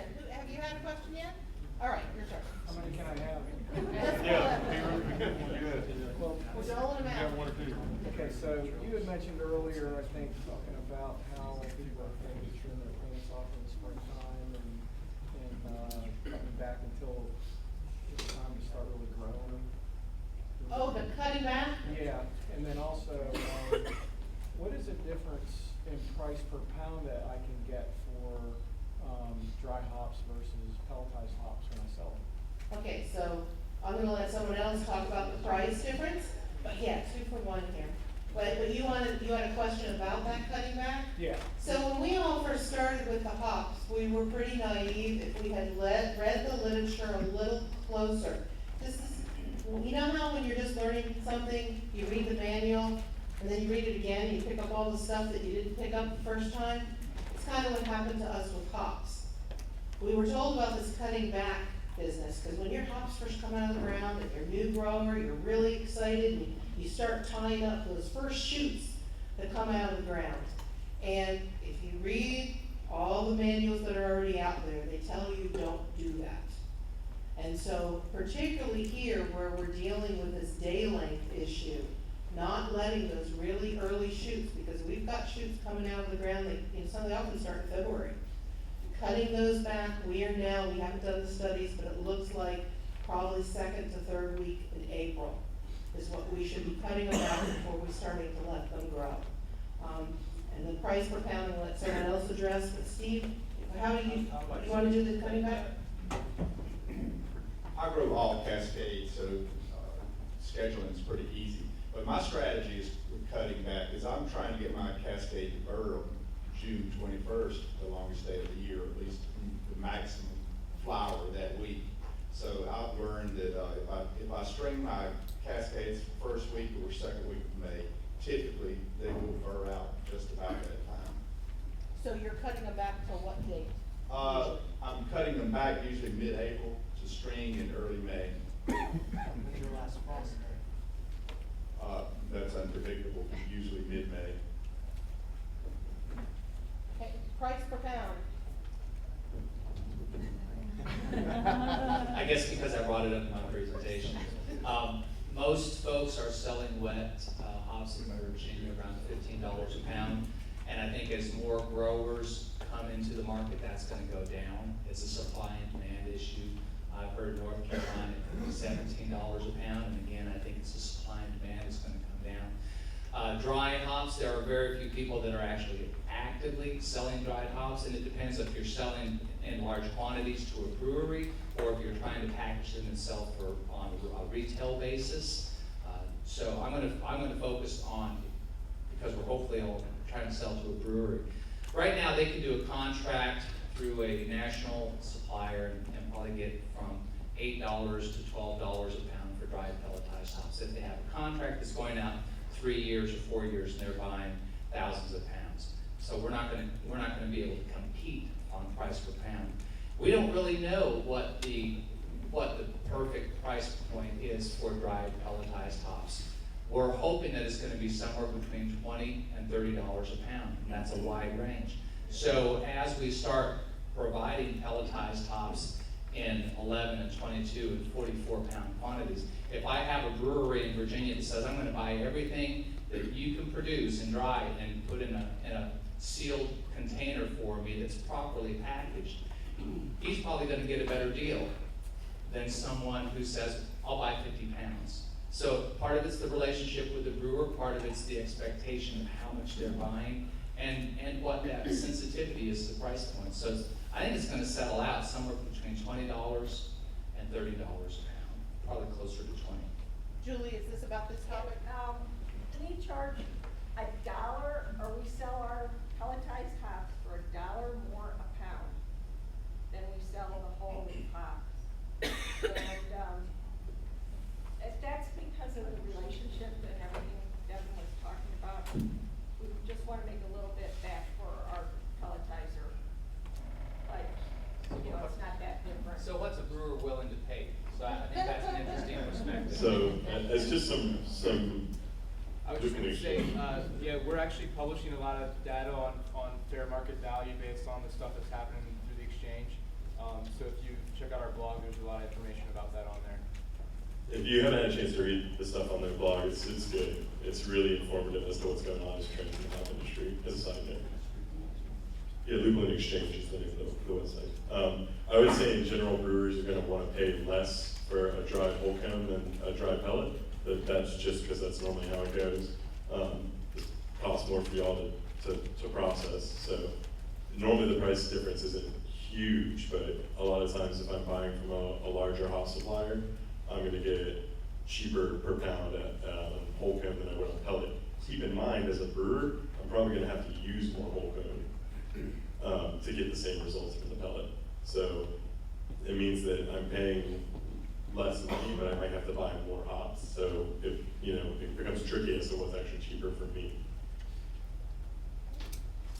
Who hasn't had a question? You keep mentioning the literature, is there a bibliography that you put together? I haven't, Steve, isn't there one on the Northeast Hops Alliance? What was the question? Is there a A bibliography? bibliography? Yeah, is there a resource list, so to speak, and the Northeast Hop Alliance has resources on their site. UVM has a lot of resources, Michigan does.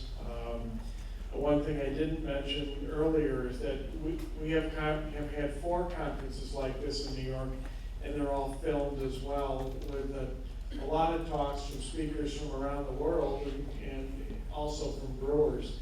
So I did leave some flyers over on the table. I think people took them, but we've got 4 years worth of probably 15 hours of talks like this that you can get on DVDs. So I think that's a good source of information too. Yes, sir.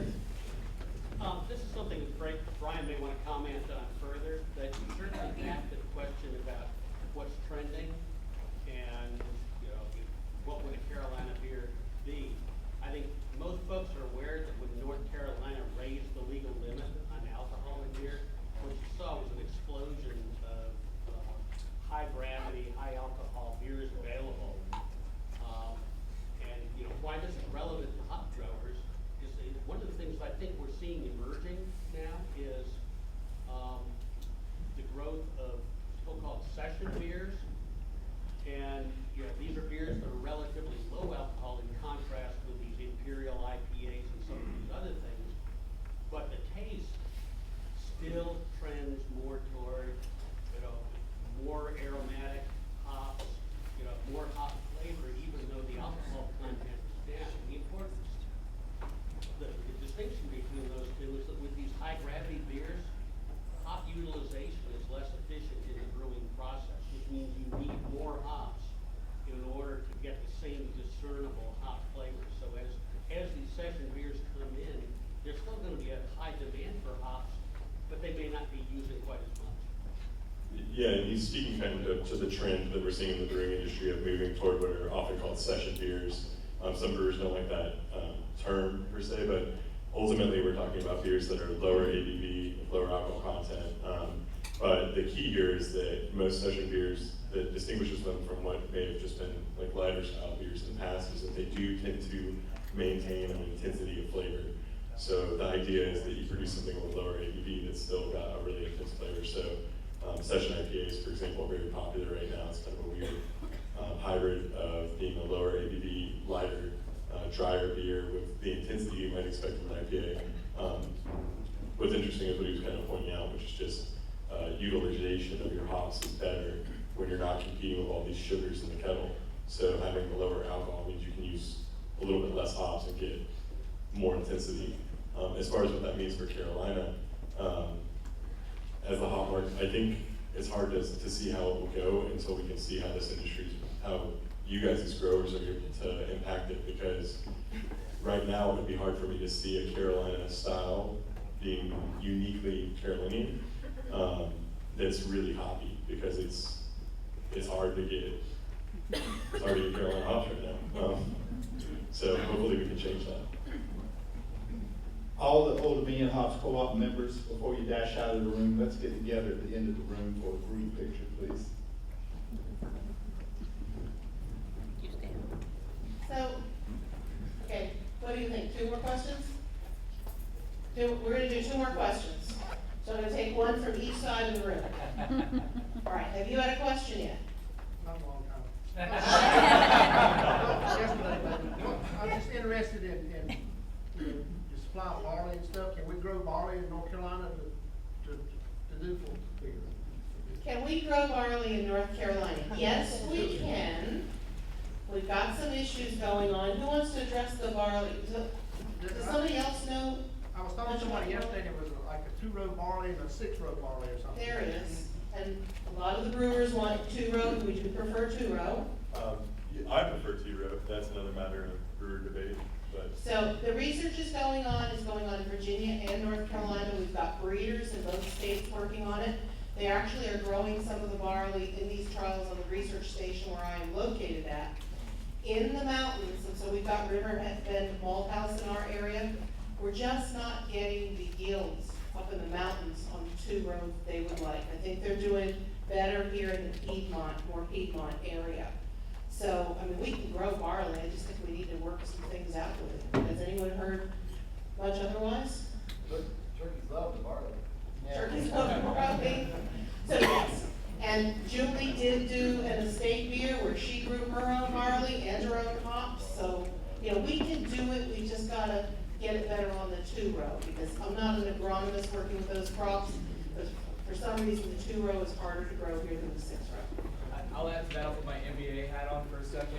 We have a conference 2 weeks from now at in Hillsborough, and we have that topic. We have several barley breeders there that will be talking about the varieties that they're breeding specifically for the Mid-Atlantic region. Okay, so when is the date on that? That is the 27th and 8th, I think. 27th and 28th of April? In March. In March, Yeah. in Hillsborough. Hillsborough. Just go to Master Brewers Association of America's Mid-Atlantic District. Master Brewers Association of Mid-Atlantic Region, right? I get that right? Close enough. Hillsborough where? it's being held at Mystery Brewing Company. Okay, so yeah, there's a lot of work going on with the barley, and many people think that we're actually gonna do much larger acreages and be a little more successful in that before we are with the hops. I promised one more over there, the gentleman in the black shirt. As far as choosing varieties of hops, we know Cascade and what you know the research facility do well, some don't do so well. Would a late season variety be better than an early season with our day lengths? What's the science on that? What is the science on the day length with whether it's an early or late season variety? Which works better in the lower length day? I honestly can tell you that I haven't looked at it that way. Now, if I take my data and look at whether those are supposed to be early, mid, or late, I might be able to answer that question, but I'm not prepared to right now. Have any of you looked at it quite in that angle? You want to say something or not? No. So, I mean, the data's probably there, you're just asking for us to look at it in a way we haven't looked at it yet. So he's saying, he's giving us a recommendation for a really late variety. We've got so many more varieties we need to experiment with. What happened in the very beginning was the growers all went to the brewers and said, what do you want? And none of them thought to look at the horticultural aspects related to it. And so we're kind of coming at it maybe a little bit backwards to begin with. Okay, with that, I want to thank our panel. Very much. I want to thank all of you.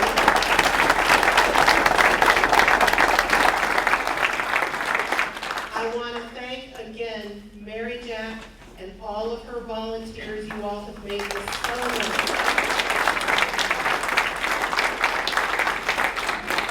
Mary Jack, what was the name of our caterer again? Debbie Boozer, E&S Catering, out of East Bend, North Carolina. Okay, and she tried to use as much local food as she could, and she took care of us vegetarians and gluten-free folks. You will be receiving an email with a survey. This is really important. Plus, I made it really easy for you all to register online. Remember, you didn't fill out things like name, address, all that. We're going to want some of that.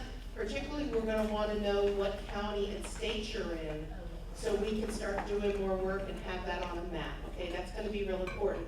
So I'll probably send that email to you twice. So if it's got hops conference in the subject line, please don't let it scroll off the screen and be forgotten. Okay, Stan, did you want to say anything more before we say goodbye? Well, I just want to thank everybody for showing up. This has been awesome. Thank you for being here. Thank you for organizing it, Stan.